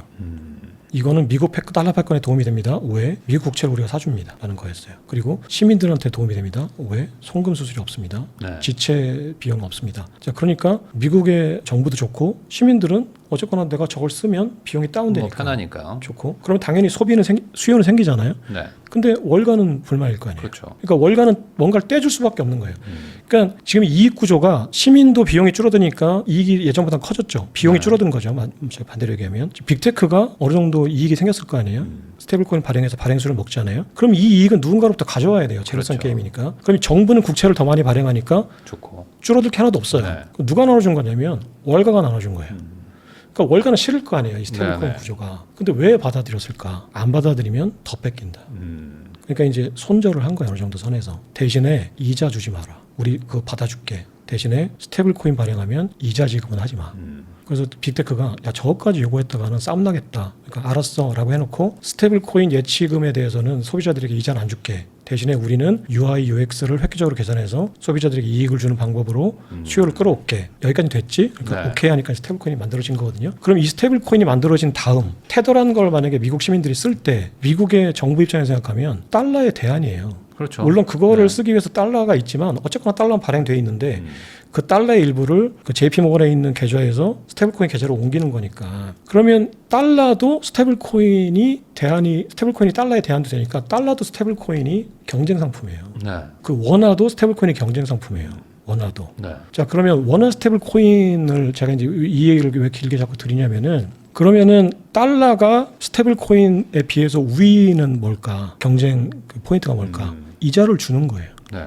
내가 그냥 그 실제 종이돈 달러를 JP모건 계좌에 은행에 넣으면 넣으면 어쨌든 이자를 지니까. 주잖아요. 스테이블코인은 안 주잖아요. 네. 그러니까 사용자 입장에서 생각하면 UX, UI는 개선되지만 이자는 안 줘요. 그러니까 이제 선택하면 돼요. 내가 이자 받을래? UI, UX를 개선할래? 그러니까 달러의 경쟁력은 스테이블코인의 테더에 대한 달러의 경쟁력은 이자죠. 원화도 테더에 대한 경쟁력은 이자예요. 원화 국민은행에 넣으면 이자 줄 거 아니에요. 네. 그럼 원화는 스테이블코인에 대해서 경쟁력이 있어요. 그럼 반대로 원화 스테이블코인 만약에 네. 만들었어요. 대체 상품으로. 그럼 이게 테더랑 비교를 해야 되잖아요. 원화랑 비교를 할 게 그렇죠. 아니라 그럼 테더랑 비교했을 때 더 경쟁력이 있으려면 어떻게 해야 돼요? 뭐가 있어요? 이게 경쟁력이 뭐가 있죠? 아까 얘기했듯이 지금 스테이블코인 그 둘다 달러 이자는 못 테더보다 UI, UX도 개선시켜야죠. 네. 네. 어떤 식으로든지 간에 네. 개선시켜야죠. 이거 뭐 개선했다고 해요. 했다고 치고. 만약에 이제 동일하다 만약에 네. 개선하기가 쉽지 않으니까 그 빅테크나 그 사용자 생태계가 훨씬 더 큰 테슬라나 구글이나 이런 데들이 만들어 놓은 스테이블 코인에 비해서 UI, UX가 개선되기 쉽지 않지만 네. 개선해서 동일한 조건이라고 생각해 봐요. 가정하면요. 그럼 원화 스테이블 코인이 테더나 이제 그 엑스머니나 이제 구글머니, 애플머니보다 더 많은 이익을 소비자들에게 주는 방법은 이자를 주는 것밖에 없어요. 네. 네. 만약에 원화 스테이블 코인이 사용자들에게 이자를 준다. 그러면 사용자 편의성이나 사용자 경험은 비슷한데 이자를 준다 그러면 어쨌거나 경쟁력이 있는 거예요. 그 밑에 깔려 있는 수요 구조나 이런 걸 떠나서 그러면 원화 스테이블 코인을 만들겠다는 사람들이 가장 먼저 논의해야 될 게 뭐냐면 사용자에게 테더나 앞으로 만들어질 애플머니나 구글머니에 비해서 더 많은 이익을 줄 수 있는 방법이 뭔가를 생각해야 돼요. 그럼 아까 얘기했듯이 지금 현재 그 기본 값으로 정해진 디폴트 값으로 정해져 있는 이 시스템 기술과 화폐 제도에서 보면은 이자밖에 없거든요. 근데 이거를 지금 중앙은행이나 뭐 지금 못하게 하려고 하는 그러니까 거잖아요. 그래서 네. 제가 지금 그 스테이블 코인의 대항마로 원화 스테이블 코인을 만들 때 네. 가장 먼저 기본값으로 둬야 될 게 사용자 이익을 우리가 어떻게 키울 거냐 네. 부터 시작해야 돼요. 이게 기본값이에요. 거기 사용자 이익을 키워놓고 만들어 놔야 태도보단 좋게 해놔야죠. 쓰든지 만들지 네. 할 텐데 만약에 거기서 후퇴한다. 이익이 사용자 이익이 네. 아무도 안 쓰죠. 네. 근데 지금 논의되는 거 보면 한국은행 기재부는 얘기도 별로 안 하는 것 같고 한국은행하고 상업은행들 얘기하는 거 듣잖아요. 사용자 이익을 어떻게 줄일까만 생각해요. 그 얘기 반대로 얘기하면 뭐냐면 우리의 통화주권. 그렇죠. 우리의 통화주권이란 거는 한국은행의 발권력, 상업은행의 예대마진, 기획재정부의 채권, 저이자 금융구조. 아까 얘기했던 독점적인 화폐 생산 구조를 갖고 있던 기득권층들의 그들의 통화주권. 상대적으로 고비용인. 주조, 네. 주조이익. 이거를 어떻게 지킬 거냐에서 논의가 시작되는 거예요. 안 쓰겠죠. 안 쓰죠. 네. 그러니까 시장 원리를 전혀 모르지 않아요. 왜냐면은 한국은행에서 근무하시는 분들, 기재부에서 근무하시는 분들, 우리나라에서 가장 똑똑한 엘리트들이에요. 신한은행, 국민은행에서 근무하시는 분들, 우리나라 민간인들 중에 가장 엘리트들입니다. 그렇죠. 이분들이 몰라서 그렇게 할까? 그렇게 않거든요. 그러니까 어떤 분들은 이제 이런 것 때문에 이제 크립토를 이제 자꾸 경쟁 상품으로 만들고 이제 키워야 된다라고 하면은 그리고 또 이제 원화 그 스테이블 코인을 빨리 사용자 이익을 극대화하는 방향으로 만들어야 된다고 하면은 그 똑똑하신 분들이 몰라서 지금 안 만드는 거냐? 다 이유가 있다라고 말씀하세요. 이유가 있죠. 네. 네. 근데 기득권들이 알아서 국민 전체적인 이익을 환원시켜 줄 거라고 기대하는 거는 사이비 종교를 믿는 것보다 훨씬 위험해요. 왜냐하면 그 모든 경제 주체들을 우리가 투자할 때 각각의 경제 플레이어들이 있잖아요. 정부, 은행, 네. 뭐 기업 다 있잖아요. 이 모든 플레이어들이 다 제각각 이기적이라고 생각해야 되잖아요. 네. 이게 경제학의 기본 디폴트예요. 애덤 스미스가 국보론을 쓰고 자본주의가 발전하는 순간부터 모든 경제 그 이론의 토대는 모든 경제 주체는 이기적이다. 네. 이들이 각자의 이익을 서로 추구할 때 시장에서 그게 조화를 이루면서 생산력이 극대화된다라는 거잖아요. 근데 사람들이 이 모든 이론의 가장 기본적인 뿌리가 모든 경제 주체는 이기적이다라는 걸 망각해요. 자, 그러면 각자의 플레이어들이 다 이기적이에요. 나도 이기적이고 네. 대표님도 다 이기적이고 이기적이죠. 기재부도 이기적이고 신한은행 다니는 사람도 이기적이고 한국은행 총재도 이기적이에요. 네. 근데 이기적인 사람끼리 싸워요. 누가 이길까요? 제일 힘센 사람이 이기겠죠. 네, 제일 똑똑하고 힘센 사람이 이기죠. 네. 그럼 지금 한국은행, 기재부, 신한은행에서 근무하시는 분들이 우리나라에서 제일 똑똑하신 분들이에요. 근데 그분들이 국민을 위해서 원화 스테이블 코인을 만든다 이렇게 믿는 거는 사이비 종교랑 똑같아요. 그럼 어떻게 생각을 해야 되냐면 저분들 나름대로 그들의 기득권을 지키려고 발악을 할 거다. 그렇게 만들어진 스테이블 코인, 원화 스테이블 코인은 분명히 우리의 이익하고는 네. 배치될 거다. 왜냐하면 그들의 이익에 부합할 것이기 때문에 네. 이렇게 생각하면 우리가 할 수 있는 거. 왜 그럼 그들이 국가라는 기득권 그리고 중앙은행이라는 기득권 상업은행이라는 기득권이 왜 이렇게 고비용 화폐 시스템을 만들어 놨을까? 그들은 힘이 있고 두뇌가 있고 네트워크가 있죠. 하지만 그 고비용을 쓰는 사람들의 불만은 흩어져요. 4천만 명한테 흩어지잖아요. 4천만 명한테 1원씩 뽑아서 4천만 원을 만드는 건데 그걸 받는 사람들의 이득으로 보면 4천만 원이지만 내가 손해본 건 1원이거든요. 그러니까 처음에는 생각도 그럼 됐어 이렇게 되죠. 근데 그게 10원이 됐어요. 이제 4천만 원이 4억이 됐겠죠. 그럼 10억, 내가 10원 돼야 돼. 됐다 이렇게 되죠. 근데 그게 100원이 됐어요. 그럼 이제 40억이 되죠 이득은. 그 정도만 돼도 됐다 그래요. 이게 10,000원이 됐어요. 그때부터 사람들이 내가 이거 비싼 돈 내고 이 화폐를 써야 돼 이렇게 되는 거예요. 비용이 자꾸 흩어지고 그 이익은 집중되니까 그 이익을 지키려고 하는 사람들은 계속 지키려고 하고 그거를 좀 고쳐봐라고 하는 사람들은 됐어. 그 정도 됐어. 근데 한번 그 신경 써야 살아야 돼. 귀찮은데 이렇게 된 거죠. 그러니까 그 이익을 지키는 사람들은 훨씬 더 쉽죠. 그렇죠. 네. 그러니까 지금 그 한국은행 분들 그리고 기재부 분들 그리고 신한은행 분들이 그분들을 모아놓고 테더나 앞으로 나올 그 미국 스테이블 코인의 대항마를 한번 니네가 만들어봐. 그러면 잘 됐는데 우리 지금 견제할 사람이 아무도 없어. 그 원화 스테이블 코인 만드는 그 태스크포스 팀에 네. 지금 니네가 만든 그 원화 스테이블 코인 그건 니네 기득권 지키려고 하는 거지. 우리 지금 사용자 비용 구조를 하나도 계산 안 하잖아. 이자도 안 주고 네. UI UX도 좋지 않고 이 얘기 해줄 사람이 아무도 없어요. 네. 그럼 그 사람들은 앉아가지고 내가 정말 그분들이 착해서 우리의 국민들한테 정말 이득이 되는 우리가 가지고 있는 마진을 줄여서 이분들이 우리 화폐를 쓰게끔 하는 이런 화폐를 만들어야 돼라고 보고서를 쓰는 순간 그 실무자는 그 책임자한테 잘리죠. 네. 너 미친 거 아니야? 너 우리한테 월급 받고 막 네가 하는 게 뭐야? 해서 계속 이제 그 기득권을 지키는 그 보고서를 쓴 사람을 채택을 하겠죠. 이게 기득권 체제거든요. 이게 엘리트 체제예요. 뷰로크라시고. 근데 거기서 그러면 방법이 뭘까? 이 원화 스테이블코인 만드는 거. 제가 그래서 이번에 그 스테이블코인이 무엇일까라는 책을 썼는데 거기에 쓴 내용이에요. 아직 책이 출판되지는 않았는데 네. 책이 한 달 뒤에 나올 거예요. 근데 제가 아무리 고민해 봐도 원화 스테이블 코인을 테더나 그 달러 스테이블 코인에 이길 방법을 그래도 찾을 수 있는 방법. 이긴다, 진다 이거를 떠나서 이길 방법을 만드는 구조를 만드는 방법. 이건 뭐냐면 첫 번째는 기득권하고 정반대의 사람들로 태스크포스를 만드는 거고요. 거기부터 안 될 것 같은데요. 네. 그래서 더 직접적인 방법은 네. 대통령이 그냥 구체적으로 지시하는 거예요. 네.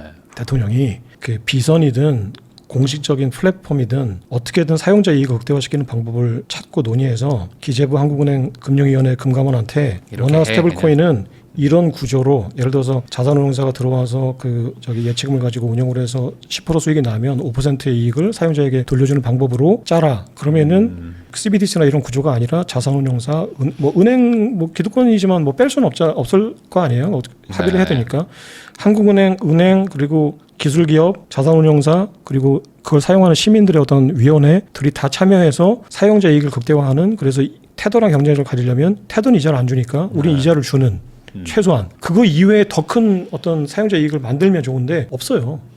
뭐가 있겠어요. 그러면 최소한 이자를 3% 정도 주는 인플레이션 세금을 해칭해 줄 수 있는 구조를 만들어. 모든 책임은 내가 질게. 이거 실패하면 정권 바뀌는 거지 뭐. 그냥 그런 거 만들면은 미국 쪽에 있는 빅테크들이든 그쪽 기득권 쪽에서 어떻게든 또 들어올 그런 거예요. 거 하지 마라. 견제하고 들어올 거예요. 왜냐면은 지금 그 트럼프 정부가 그 관세 전쟁, 무역 전쟁 할 때 기본 틀이 그거예요. 상품은 보호무역을 하고 네. 빅테크 서비스는 자유무역하는 거예요. 그러니까요. 네. 빅테크 얘기들을 계속 하더라고요. 네네. 그러니까 그 아직 눈치 못 채는 분 많은데 신문만 차근차근 읽어봐도 미국 정부가 관세 협상할 때 정부에 레터를 보내거든요. 일단 기본적인 가이드라인을 준 거예요. 니네 이 레터대로 하지 않으면 협상 안 할 거야. 이런 보내는 건데 그 레터의 첫머리가 뭐냐면 구글한테 지도 줘. 맞아. 빅테크들 그거 세금 낮춰. 과태료 낮춰. 그리고 정보보호법 만들지 마. 이런 거거든요. 유럽하고 우리한테. 유럽은 워낙 세게 나오니까 잘 견제를 못 해요. 근데 우리하고 일본 중국한테는 막 때리죠. 네. 특히 우리나라. 막 때리는 거예요. 그냥 그 구글맵 우리는 북한 보안상의 문제 때문에 5,000분의 1 상세지도 못 줍니다. 그러니까 제일 먼저 트럼프가 레터 보내면서 구글맵 왜 안 줘? 협상할 거야 말 거야? 이렇게 물어봤거든요. 빅테크들로 그 서비스 수지를 높이고 관세로 무역 적자를 줄이는 게 지금 트럼프의 투트랙 전략이에요. 그거를 간파하지 않으면 그러면 우리의 기술 기업들이 그나마 그래도 다른 산업에 비해서 경쟁력이 세잖아요. 네이버하고 그 카카오 같은 기업은 전 세계에 많지 않아요. 그 현대차 같은 기업도 사실 전 세계에 많지 않아요. 네. 굉장히 좋은 삼성전자 같은 기업들, 그러니까 굉장히 좋은 기업들이라는 인프라를 우리가 가지고 있는데 활용을 안 하는 건지 아무튼 그 네이버나 카카오 같은 기술 기업들 참여시키고 그 자산운용사 이게 김용범 실장 정책실장의 그 해시드 오픈 레이트라는 그 이제 블록체인 기업에 있을 때 그분이 2024년인가에 만들어놓은 그 보고서가 있어요. 거기 다 나와요. 근데 지금 원화 스테이블코인을 만들자고 논의했을 때 거기서 시작만 해도 진작에 빨라질 텐데 이게 그냥 제로 베이스에서 다 시작을 하고 심지어는 마이너스로 자꾸 가요. 이게 거기서 진척을 시켜야 되는데 그래서 답답한 게 왜 좋은 솔루션을 가진 아이디어를 만들어 놓고 거기서 시작을 최소한 안 하고 왜 이제 마이너스 쪽으로 자꾸 이게 가나. 그러니까 자꾸 물어보는 자문들이 기득권을 지키려고 하는 똑똑한 이기주의자들한테 물어보는 거예요. 그러면은 기득권을 가장 잘 지키는 똑똑한 엘리트들이 자신들의 살을 깎아내는 그런 아이디어를 내놓을까? 이건 그분들이 나빠서 그런 게 아니라 원래 경제 주체들의 기본값이 그런 거예요. 그분들은 이기적이고 우리도 이기적인데 그분들이 우리보다 훨씬 똑똑하다. 그러니까 그 게임에서 우리가 질 확률이 높다. 그럼 그분들한테 물어보면 안 되죠. 결국에 이대로 가면은 원화 스테이블 코인도 좀 위기가 있고 그리고 전반적으로 우리나라뿐만 아니라 아마 전 세계적으로 달러 스테이블 코인이 많이 장악을 하지 않을까 이런 추세로 보이는데 이거 막기가 쉽지는 않다. 네, 이렇게 좀 정리는 할 수 있을 것 같고 요 뒷얘기에 대해서 좀 대표님께서 설명해 주신 것 같습니다. 김창익 대표님하고 이야기 나누고 있는데요. 그러니까 결국에 지금 금융시장 특히 이제 뭐 발권력 이런 걸로 해서 이제 글로벌한 어떤 그 보이지 않는 전쟁이 일어나고 있다. 이렇게 좀 이해가 되는데 이런 상황에서 어쨌든 개인들이 투자를 해서 나름 어떤 자산을 또 지켜야 되잖아요. 아까 말씀하신 거를 반대로 생각하면은 빅테크 기업들은 앞으로 더 좋아질 것이다. 그냥 이렇게 아주 단순화해서 이해해도 되는 걸까요? 얘네들의 어떤 발권력이 점점 더 강해지고 추가 이익이 생길 것이니까. 그렇죠. 왜냐면은 아까 말씀드렸듯이 그 모든 이제 공공재의 기본 베이스는 신뢰의 토대가 된다는 거거든요. 네. 그러니까 국가가 신뢰의 토대였으니까 우리가 국가한테 모든 이제 리바이던이라는 걸 만들어서 국가한테 모든 권력을 위임해 준 건데 지금 사람들이 깨닫게 된 거예요. 그 빅테크의 기술력이 컴퓨터 기술이 AI 기술이 이제는 국가의 신뢰라는 그 신뢰 체계를 대체해 줄 수 있다. 네. 이게 되게 무서운 포인트거든요.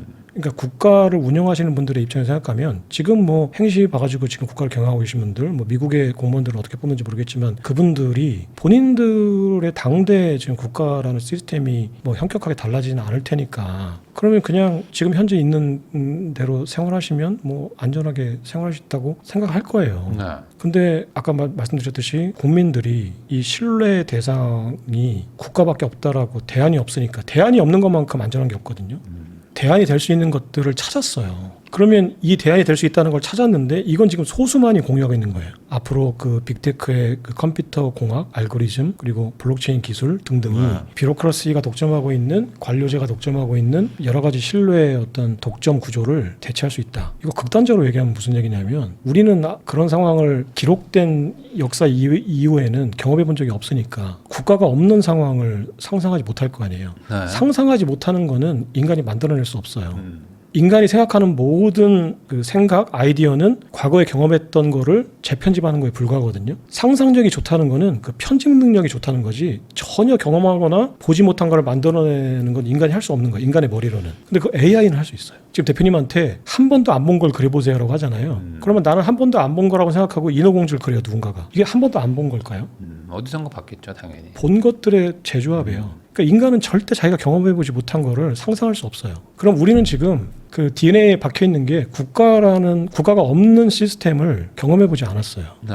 그냥 상상만 할 뿐이죠. 그러니까 지금 현재 국가를 운영하고 계신 분들은 국가가 없어진다라는 걸 상상하지 못할 거예요, 아마. 근데 그럴 수 있어요.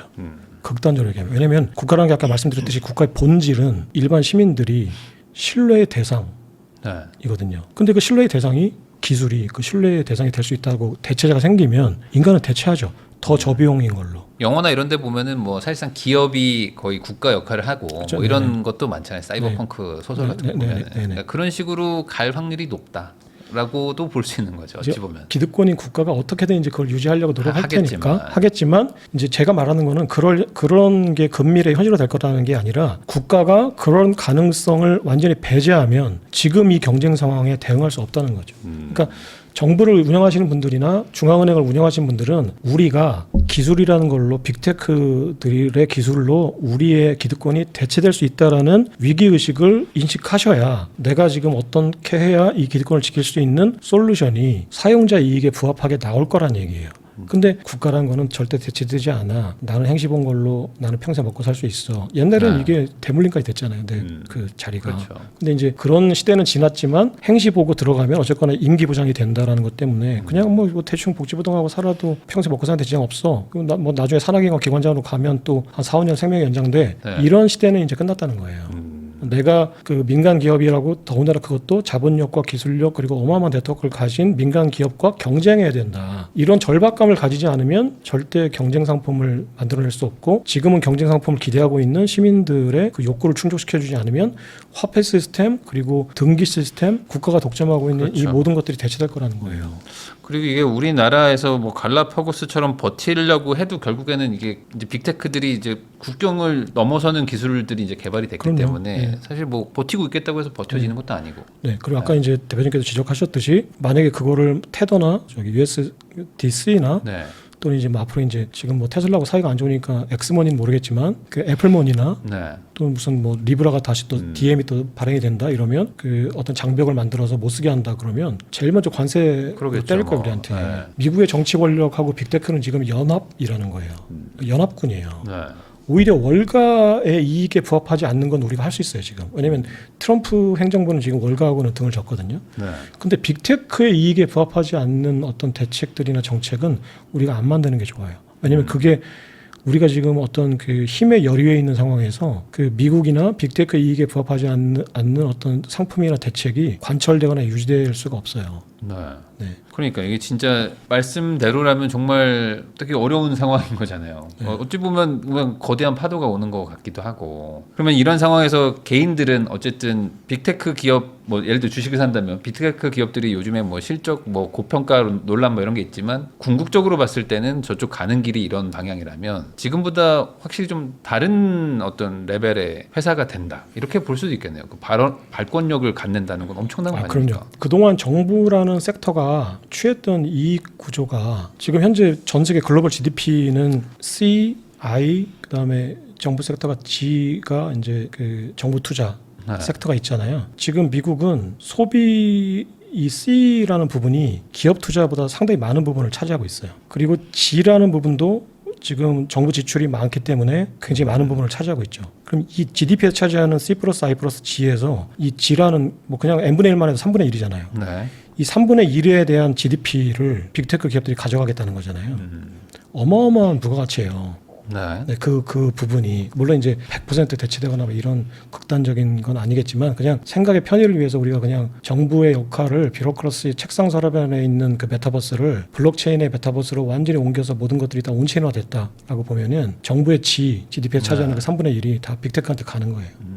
현실은 여기에 뭐 어떤 일부가 되겠지만 그게 굉장히 큰 변화고 우리가 그 경험하지 못한 국면이라고 생각해요. 왜냐면은 18세기 산업혁명은 기껏해야 기차를 말로 끌다가 그 주전자로 끌었던 정도의 변화인데 그 주전자는 그 조그만 기술을 알면 누구나 만들 수 있죠. 네.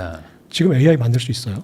이거는 지금 오픈 AI 말고는 기술이 있어도 돈이 없으면 못 만들죠. 못 만들죠. 네. 그 워낙 집약적인 산업이니까 당시에는 경쟁이나 대안들의 어떤 가능했어요. 지금은 이게 독점 산업이 될 수밖에 없어요.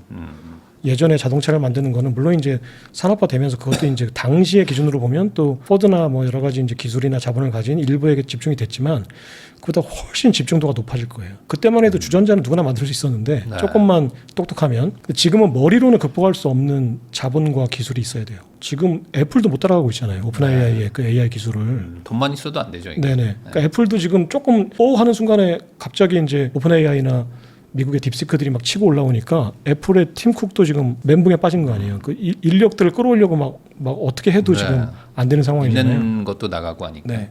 우리는 중국과 미국 사이에서 지금 네이버라는 게 구글의 어떤 침공에도 불구하고 시장을 지킬 수 있었던 거는 그 로컬라이제이션이라는 어떤 구체적인 그 한국 사람들만이 가지고 있는 어떤 수요를 네. 찔러줬거든요. 그러니까 지식인이라거나 여러 가지 서비스가 구글이 안 주는 서비스를 만들 수 있었어요.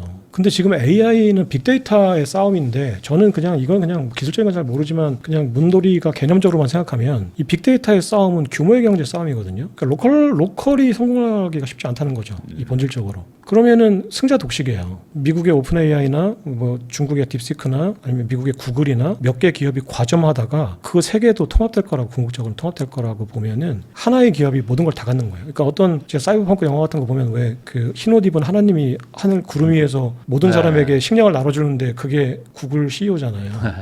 그런 세상이 될 수도 있다고 생각해요. 그러니까 앞으로 이 빅테크의 좀 미래에 대해서 좀 설명을 해주신 것 같고, 그 다음에 스테이블 코인은 앞으로 대세적으로 이제 갈 수밖에 없고, 그러니까 디지털 달러라는 개념이 이제 어찌 보면 최악은 전 세계의 공용 화폐처럼 쓰일 확률도 높잖아요. 이렇게 되면은 그러면 그거에 대해서 반대급부로 비트코인이나 뭐 이런 가상자산에 대해서 훨씬 더 좀 수요나 아니면 또 관심도가 높아지니까 가상화폐 투자도 괜찮다. 뭐 이렇게 이해하면 되는 건가요? 이건 또 별개인가요? 그러니까 그거를 구조적으로 설명을 드리면 스테이블 코인이 많이 쓰이면 쓰일수록 비트코인의 가치는 올라갈 거예요. 사실 두 개가 직접적인 연관은 없는 거잖아요. 이더리움하고. 얘는 별개의 그러니까 자산인데. 그 아마 이더리움이 직접적인 연관이 있다는 거는 이제 스테이블 코인의 플랫폼이 이더리움이라는 네. 사실을 알고 계시니까 많은 분들이 공감하실 거예요. 스테이블 코인이 많이 쓰이면 쓰일수록 이더리움의 가스비 수익이 올라갈 거다, 매출이 올라갈 거다. 네. 이게 이제 톱니가 설명한 게 가스비는 이제 매출이고 여기서 나오는 이제 그 수수료 수익의 이제 일부 보상들이 이제 그 배당금이라고 설명했듯이 이더리움 상에서 스테이블 코인들이 발행되고 유통되니까 거기서 가스비 수익이 발생해서 이더리움이 훨씬 더 이제 매출이 높아지고 이더리움 가치가 높아질 거다. 네. 이거는 직관적으로 이해가 될 거예요, 많은 사람들이. 근데 그러면 그 비트코인하고는 무슨 관계가 있는 거냐라는 거예요. 그냥 네. 막연하게 그냥 클립토 생태가 커지니까 비트코인이 결국은 가치 조장의 수단이라서 될 겁니다 라고 얘기해도 틀린 말은 아니지만 잘 안 와닿죠. 그 비트코인은 직접적인 연관이 없는 거잖아요 라고 이제 그러면 생각하는 네. 거냐. 그게 아니고요. 스테이블코인의 준비금 구조가 달라질 수밖에 없어요. 네, 왜냐면은 지금은 미국채지만 아닐 수 있다. 국채잖아요. 네, 왜냐면 지금은 아까 말씀드렸듯이 빅테크라는 제4의 화폐 권력을 꿈꾸는 제4의 세력이 기득권에 뭔가 기부를 해줘야 되잖아요. 네네. 자기들이 테이크 하려면 그러니까 니네가 원하는 거 뭐야? 한번 리스트를 만들어 나한테 줘봐. 우리가 그거 고려해서 만들게라고 한 게 네. 스테이블 코인인데 그럼 스테이블 코인에 미국 정부가 요구한 거는 국채사 준비금을 국채로 해줘. 그러니까 네. 오케이 받았어 딜 해가지고 받은 거잖아요. 자 그럼 이게 그 미국의 트럼프 입장에서는 민주주의니까 8년 임기 끝나면 땡이에요. 네. 트럼프한테는 좋죠. 그럼 미국의 정부한테 좋을까? 미국의 국가한테 좋을까? 정부는 채권만 발행하면 정부한테 좋죠, 당연히. 네. 근데 미국이라는 어떤 전체적인 국가, 정부, 시민들에게 좋을까? 지금 왜 스테이블코인이 나오고 왜 클립토가 나왔는지 본질적으로 생각해 보면 달러가 발행이 남발되니까 달러의 가치가 떨어진다. 그래서 우리가 화폐를 보유하고 있는 사용하는 비용이 늘어난다. 인플레이션세가 늘어나서 라는 거잖아요. 네. 그러면 이 문제를 해결하는 방법은 달러의 발행을 조절하는 거죠. 근데 지금 미국이 달러 패권에 도움이 된다라고 하면서 그 이유가 뭐냐라고 물어보면 달러 발행, 국채 발행을 늘릴 수 있으니까라고 얘기해요. 네. 이게 안 맞잖아요. 빚을 더 줘도 되니까 유리하다고 네. 얘기하는 거죠. 그러니까 사용자 입장에서 보면 앞으로 계속 달러 가치는 떨어질 겁니다라는 얘기예요. 그러겠죠. 그럼 사용자들이 자기 예치금이 준비금인데 나중에 준비금을 운용해서 자기들 예치금을 받는 건데 근데 그 준비금이 예를 들어서 지금은 뭐 그 정도까지는 아니지만 인플레이션이 지금보다 심각해져서 내가 10년 뒤에 내가 지금 예치금의 절반밖에 못 받는다. 그거 쓸까요? 그 스테이블 코인을? 안 쓸 거예요. 그러면은 이제 사용자들이 요구할 거예요. 스테이블코인 준비금 바꿔야 되지 않겠어? 최소한 금으로라도 바꾸든지. 금이 바꾸든지. 그러면 이제 발행사들이 고민할 거예요. 여러 가지 포트폴리오가 있잖아요. 네. 달러, 채권, 금, 석탄, 석유, 이제 외환 포트폴리오. 이제 달러 가치가 계속 떨어지니까 그러면 네. 이제 다른 화폐들 통화바스켓을 만들어서 뭐 예전에 이제 케인즈가 방크로라는 걸 만들었듯이 그 6개국의 통화바스켓을 만들어서 뭐 하자라든지 아니면 비트코인이 지금 변동성은 있지만 그래도 그러면 과담보를 해야죠. 만약에 비트코인이 지금 3억인데 최소한 1억 밑으로는 안 떨어질 거라는 공감대가 있으면 비트코인의 자산 가치를 1억으로 책정해서 준비금으로 한다든지 네. 안전하게 어떤 식으로든지 간에 인플레이션 때문에 가치가 떨어지지 않는 자산으로 바꾸라는 요구를 할 거거든요. 네. 근데 지금은 이제 USDC나 구글이나 테슬라가 미국 정부의 그걸 받았으니까 그리고 월가가 이자 주지 말라는 요구를 받았으니까 그걸 다 감안해서 스테이블코인 만들었죠. 근데 일단 들어갔어요. 이제 그 스테이블코인의 세상으로 많이 쓰이면 많이 또, 쓰이고 그럼 이용자들이 이제 네, 대표님도 민주주의니까. 네, 요구하면 그러면 이제 다시 가서 스테이블코인 대표랑 정부 대표랑 월가 대표가 만나서 니네 요구를 내가 다 들어줬잖아. 근데 지금 사용자들이 바꿔달라는데 안 그러면 이거 문 닫아야 돼. 그러면 거기서 또 이제 어느 정도 절충점을 찾을 거 아니에요. 그러면 이제 거기서 조금 더 이제 빅테크들의 이익에 또 부합하는 쪽으로 가겠죠. 사용자 이익에 좀 더 부합하는 쪽으로. 그러니까 네. 지금은 살을 취하기 위해서 피를 내줬지만 네. 나중에는 살을 내주고 피를 받을 거예요. 그럼 그때 가서는 결국은 가장 안전하다고 이제 서사가 그때 가면 조금 더 형성돼 있는 아니면 많이 형성돼 있는 클립토 디지털 자산으로 준비금을 바꾸겠죠. 네, 그러면 이런 식으로 이제 그 클립토의 그 생태계가 커지고 거기에 궁극적으로 이제 디지털 골드 역할을 하는 그게 준비 자산, 근원 자산으로서 역할을 하게 되는 그런 어떤 제도 쪽 시스템 쪽으로 계속 한 발 한 발 나아가고 있으니까 그런 거를 전망해 보면 이더리움은 그 스테이블 코인이라는 디지털 화폐, 디지털 자산 또는 디지털 등기, 디지털 계약 등의 플랫폼으로서 매출이 늘어날 거다. 그래서 이더리움의 플랫폼으로서의 가치도 성장할 거다. 네. 두 번째는 이 플랫폼 생태계가 커지면 이 플랫폼 전체 생태계의 근원이 되는 어떤 보증 자산이 있어야 되는데 그 보증 자산으로서 지금 현재 머리에 딱 떠오르는 거는 그 비트코인이 어떤 식으로든지 간에 연동이 될 거다. 근원 자산으로서. 네. 두 번째는 여기서 이제 월가도 세상에서 제일 똑똑한 사람들이 모여 있는 곳인데 지금 아까 말씀드렸듯이 이 사자 간의 이익 나눔으로 보면 월가는 지금 빅테크한테 뺏긴 것밖에 없잖아요. 네. 네. 여기서 월가가 가만히 있을까? 그 똑똑한 사람들이. 그러면은 어차피 우리는 블록체인 세상으로 온체인화 되는 세상으로 갈 수밖에 없겠구나라고 생각했을 때 월가가 지금 그려놓는 어떤 설계도가 뭐냐, 청사진이 뭐냐라는 거예요. 이게 온체인 담보 자산의 패권을 장악하는 거예요. 그럼 아까 얘기했듯이 준비 자산. 그럼 우리가 지금 빚을 낼 때 부동산 담보로 하잖아요. 네. 그럼 온체인상에서 어떤 금융들이 발생하려면 담보물이 필요하잖아요. 네. 그럼 거기서 온체인상의 담보를 내가 저기 등기소에 있는 이 부동산 등기를 갖다가 온체인상에서 스테이블코인 대출해 주세요 이렇게 하기 쉽지 않을 거 아니에요. 네, 네, 네. 이 온체인상의 세상이 있는데 온체인화된 담보물이 뭐냐? 토큰화를 다시 그게 토큰화죠. 아까 얘기했던 그 실물자산 토큰화, 그러니까 RWA라고 하는 거, 네.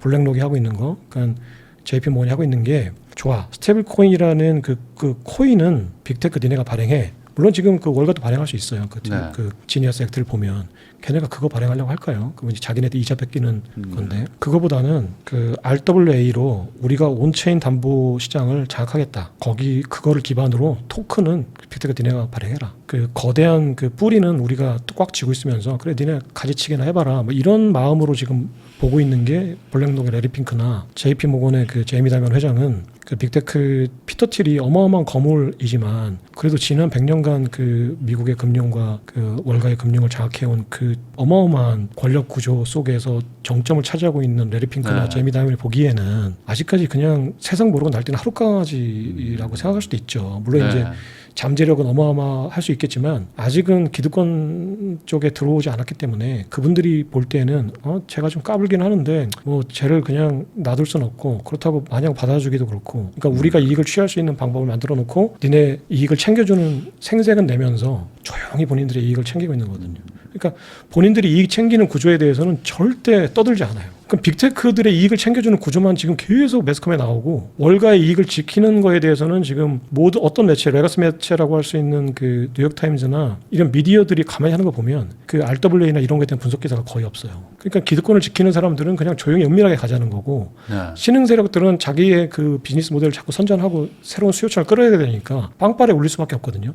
근데 일반 시민들이 볼 때는 빵빠레 울리는 소리만 들을 수밖에 없죠. 근데 이걸 균형 있게 보지 않으면 작은 소리가 더 크게 들리는 거예요. 네. 네, 그 작은 부분이. 그러니까 지금 빅테크들의 이익은 과장된 면이 있고 월가의 기득권은 과소평가된 면이 있다는 거예요.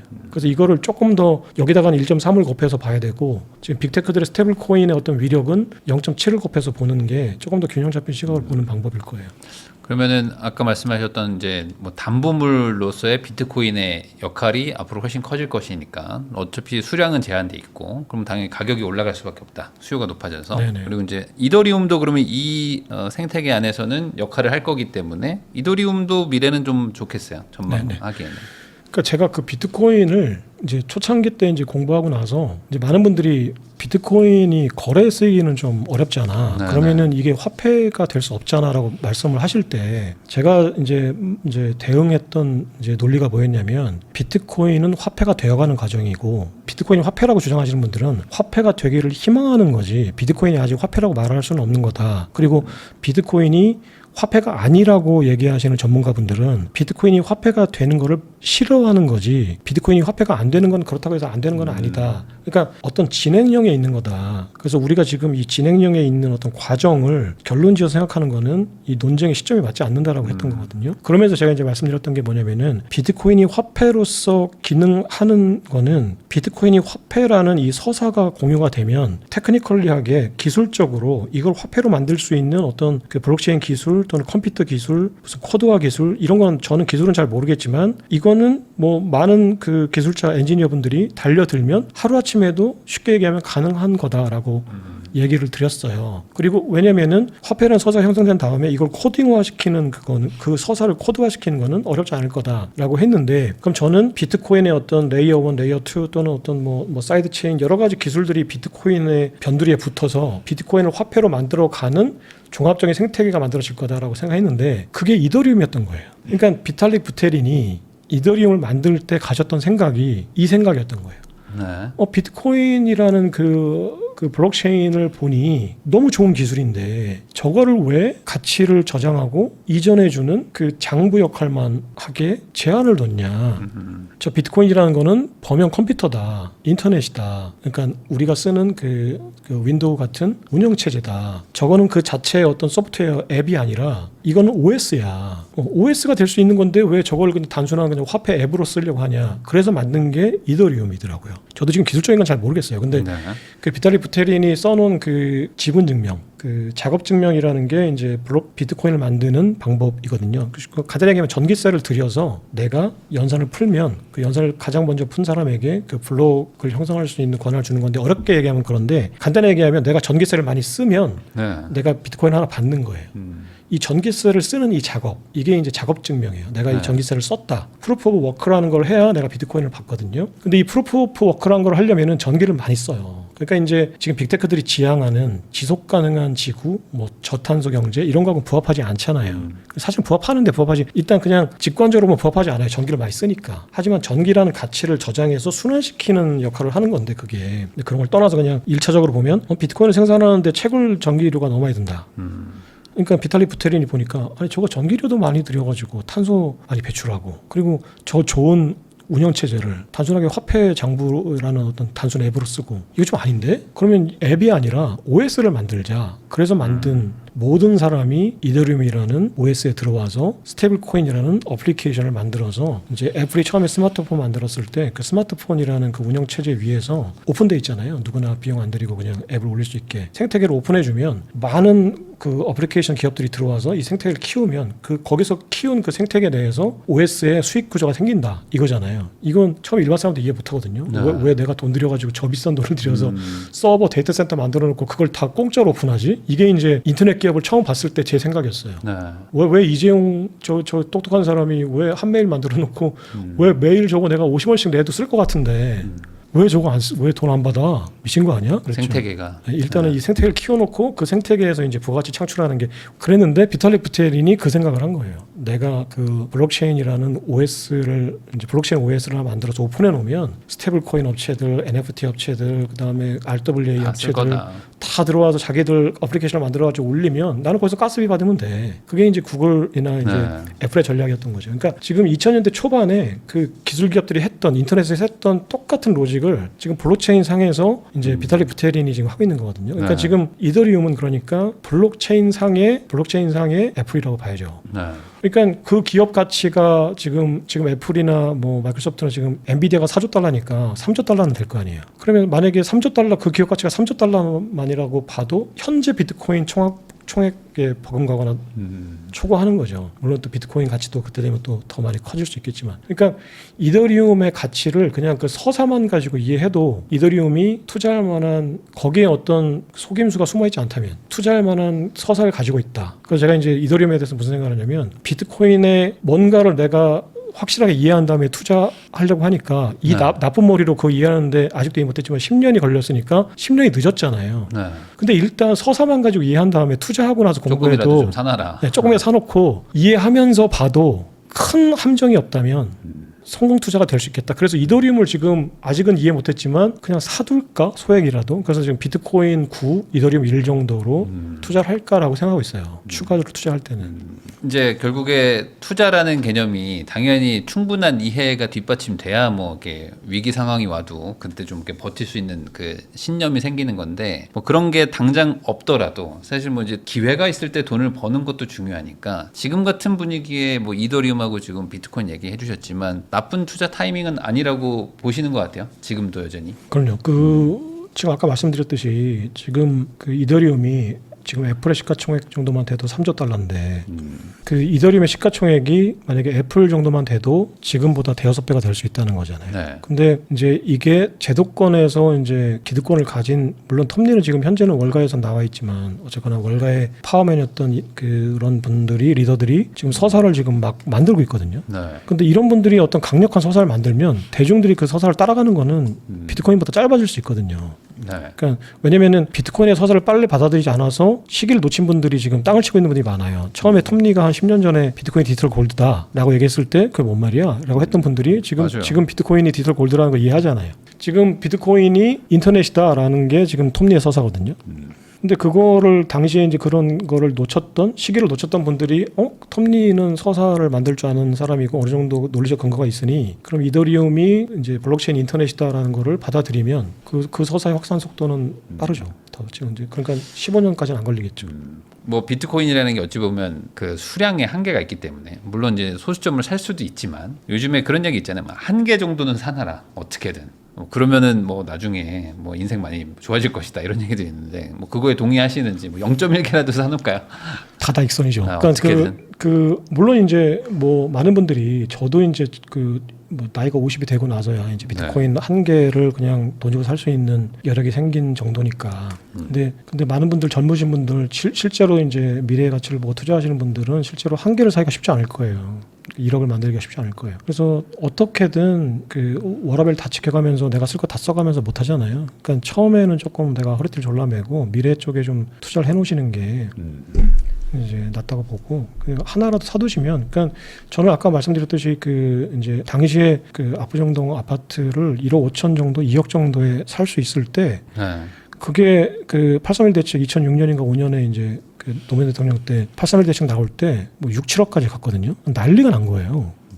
이게 더 이상 이게 뭐 올라갈 수 있을까, 이런 버블이 더 커질 수 있을까? 그게 시작이었잖아요, 지금 보면. 그렇죠. 근데 그 구조가 아까 이제 누차 말씀드렸듯이 달러라는 화폐 시스템은 유동성을 계속 늘릴 수밖에 없는 구조를 내재하고 있잖아요. 결국은 유동성 함수거든요. 그러니까 지금 현재 화폐 시스템이 완전하게 지금과 반대 방향으로 바뀌지 않는 한은 그 아파트 가격은 계속 올라갈 거예요. 그게 상승률에는 제한이 있겠지만 어떤 대안이 또 생기기 전에는. 근데 그 대안으로서 지금 비트코인이나 크립토가 각광을 받고 있으면 여기에 시가총액을 상당 부분 이전시킬 거라는 거예요. 금의 시가총액, 아파트의 시가총액, 그 채권의 시가총액을 상당 부분 이전시킬 거라는 거예요. 그런 관점에서 지금 보면 지금 그 미국 국채 시가총액이 36조 달러. 지금 강남 아파트 만약에 2만 가구라고 하고 그게 평균 20억이라고 하면 그거 곱하면 시가총액 나올 거고, 또 금의 지금 시가총액이 20조 달러. 그러니까 미국 국채하고 금의 시가총액만 따져도 얼추 거의 한강변 아파트랑 다 우리가 그 레거시 자산이라고 할 수 있는 여러 가지 자산을 다 그 합하면 그게 결국 어디에 수렴하는 거냐면 지금 현재 전 세계 글로벌 GDP에 수렴하거든요. 100조 달러예요. 연간 글로벌 GDP가. 왜냐하면 그럴 수밖에 없는 게 화폐라는 거는 결국은 실물 자산의 1대1로 대응하는 구매력이거든요. 그러니까 전 세계 글로벌 GDP 100조 달러가 모든 자산의 총합이 거기에 수렴할 수밖에 없어요. 뭐. 그렇죠. 그러면은 결국은 지금 현재 가지고 있는 그 물론 거기에 이제 뭐 여러 통화 승수다 뭐 거래 그 저기 속도다 여러 가지가 있는데 그냥 일반이 이해하기 쉽게 하면 그냥 100조 달러가 우리가 자산의 시가총액의 합이 수렴하는 액수다라고 보면 그 상당 부분을 만약에 비트코인이 가져온다. 거기에 20%만 가져온다고 하면 20조 달러잖아요. 아까 계산했듯이 이더리움이 인터넷으로서 OS로서 애플 정도 시가총액이 된다 그러면 3조 달러라는 거고. 그러면 내가 지금 어느 국면에서 지금 비트코인하고 이더리움을 바라보고 있고 이걸 내가 지금 사두면 30년 뒤에 이제 정보 네트워크가 발전하니까 예전 속도보다는 빠르겠죠. 그러면 지금 한강변 아파트가 100억 되는데 25년이 걸렸잖아요. 그러면은 그 비트코인이 한강변 아파트만 한 가격이 되는데 25년보다는 짧게 걸릴 거예요. 절반으로 따지면 한 15년 정도 걸릴 거예요. 그럼 지금 비트코인이 이제 걸어온 시간만큼 내가 걸어가면 내가 지금 1.6억 원어치 사두면 그게 100억이 될 수도 있다는 거죠. 누구도 모르는 거지만. 그런 식으로 생각한다면 지금이 사놓을만 하다. 반대로 생각하면 물론 중간에 부침이 있겠지만 그거에 대해서 뭐 장기 투자 개념으로 생각한다면은 오늘 길게 얘기해 주신 이 여러 가지 그 내용들을 봤을 때 이 정도면 한번 베팅해 볼 만하지 않나. 그 정도까지는 설득이 되는 것 같습니다. 만약에 대표님한테 부동산 투자 잘 아시니까 지금 20년 뒤로 돌아가서 100억을 내가 가지고 있다. 그 100억을 어디다 투자하실 것 같으세요? 20년 부동산으로 살 거야 너무 무조건 많죠. 압구정동 아파트 살 거 아니에요. 100%. 그러겠죠. 어떤 뭐 포트폴리오 구성할 필요가 없잖아요. 가장 우월하잖아요. 그렇죠. 근데 이런 현상은 구조화됐으니까 반복될 거거든요. 그게 이제 디테일은 변하겠지만 기본 뼈대는 똑같아요. 인간이라는 그 동물이 아까 말씀드렸듯이 내가 경험해보지 못하는 건 상상할 수 없는 동물이거든요. 이제 AI라는 어떤 툴이 생기긴 했지만 AI가 아무리 좋은 솔루션을 제공해줘도 내가 그거를 직관적으로 이해하지 못하면 안 쓸 거예요. 그러면 인간이 지난 25년간 경험한 그 경험으로 보면 앞으로의 25년 동안은 압구정동 현대아파트가 뭐가 될 거냐라고 하면 어떻게 포트폴리오 구성할래요? 이 질문이 무의미하죠. 그러니까 무조건 그거 사야죠. 사람들이 제일 좋아할 만한 건데 수량이 늘어나지 않는 그 무언가를 계속 찾으러 사람들은 다니겠죠. 그걸 이제 수백 수천 년간 반복해 온 게 어찌 보면 이제 투자 시장이니까 새로운 어떤 투자처가 나왔다 정도로 생각하시면 이게 앞으로 얼마나 더 발전될지도 한번 예측을 해볼 수 있을 것 같습니다. 네, 지금까지 김창익 대표님 모시고 코인 시장부터 이제 거대 담론까지 다양한 이야기 나눠봤는데요. 이런 내용들을 가지고 한번 그 본인도 한번 찬찬히 공부도 좀 해보시고 시중에 나와 있는 책들도 또 대표님 책도 있으니까 잘 보시면서 뭔가 좀 새로운 문물에 대한 공부도 우리가 좀 할 필요가 있다. 저는 이런 생각도 다시 한번 좀 듭니다. 귀한 시간 내주셔서 시청해주신 거 다시 한번 감사하다는 말씀 전하면서 저도 대표님하고 인사 나누겠습니다. 오늘 나와주셔서 감사드립니다. 네, 감사합니다.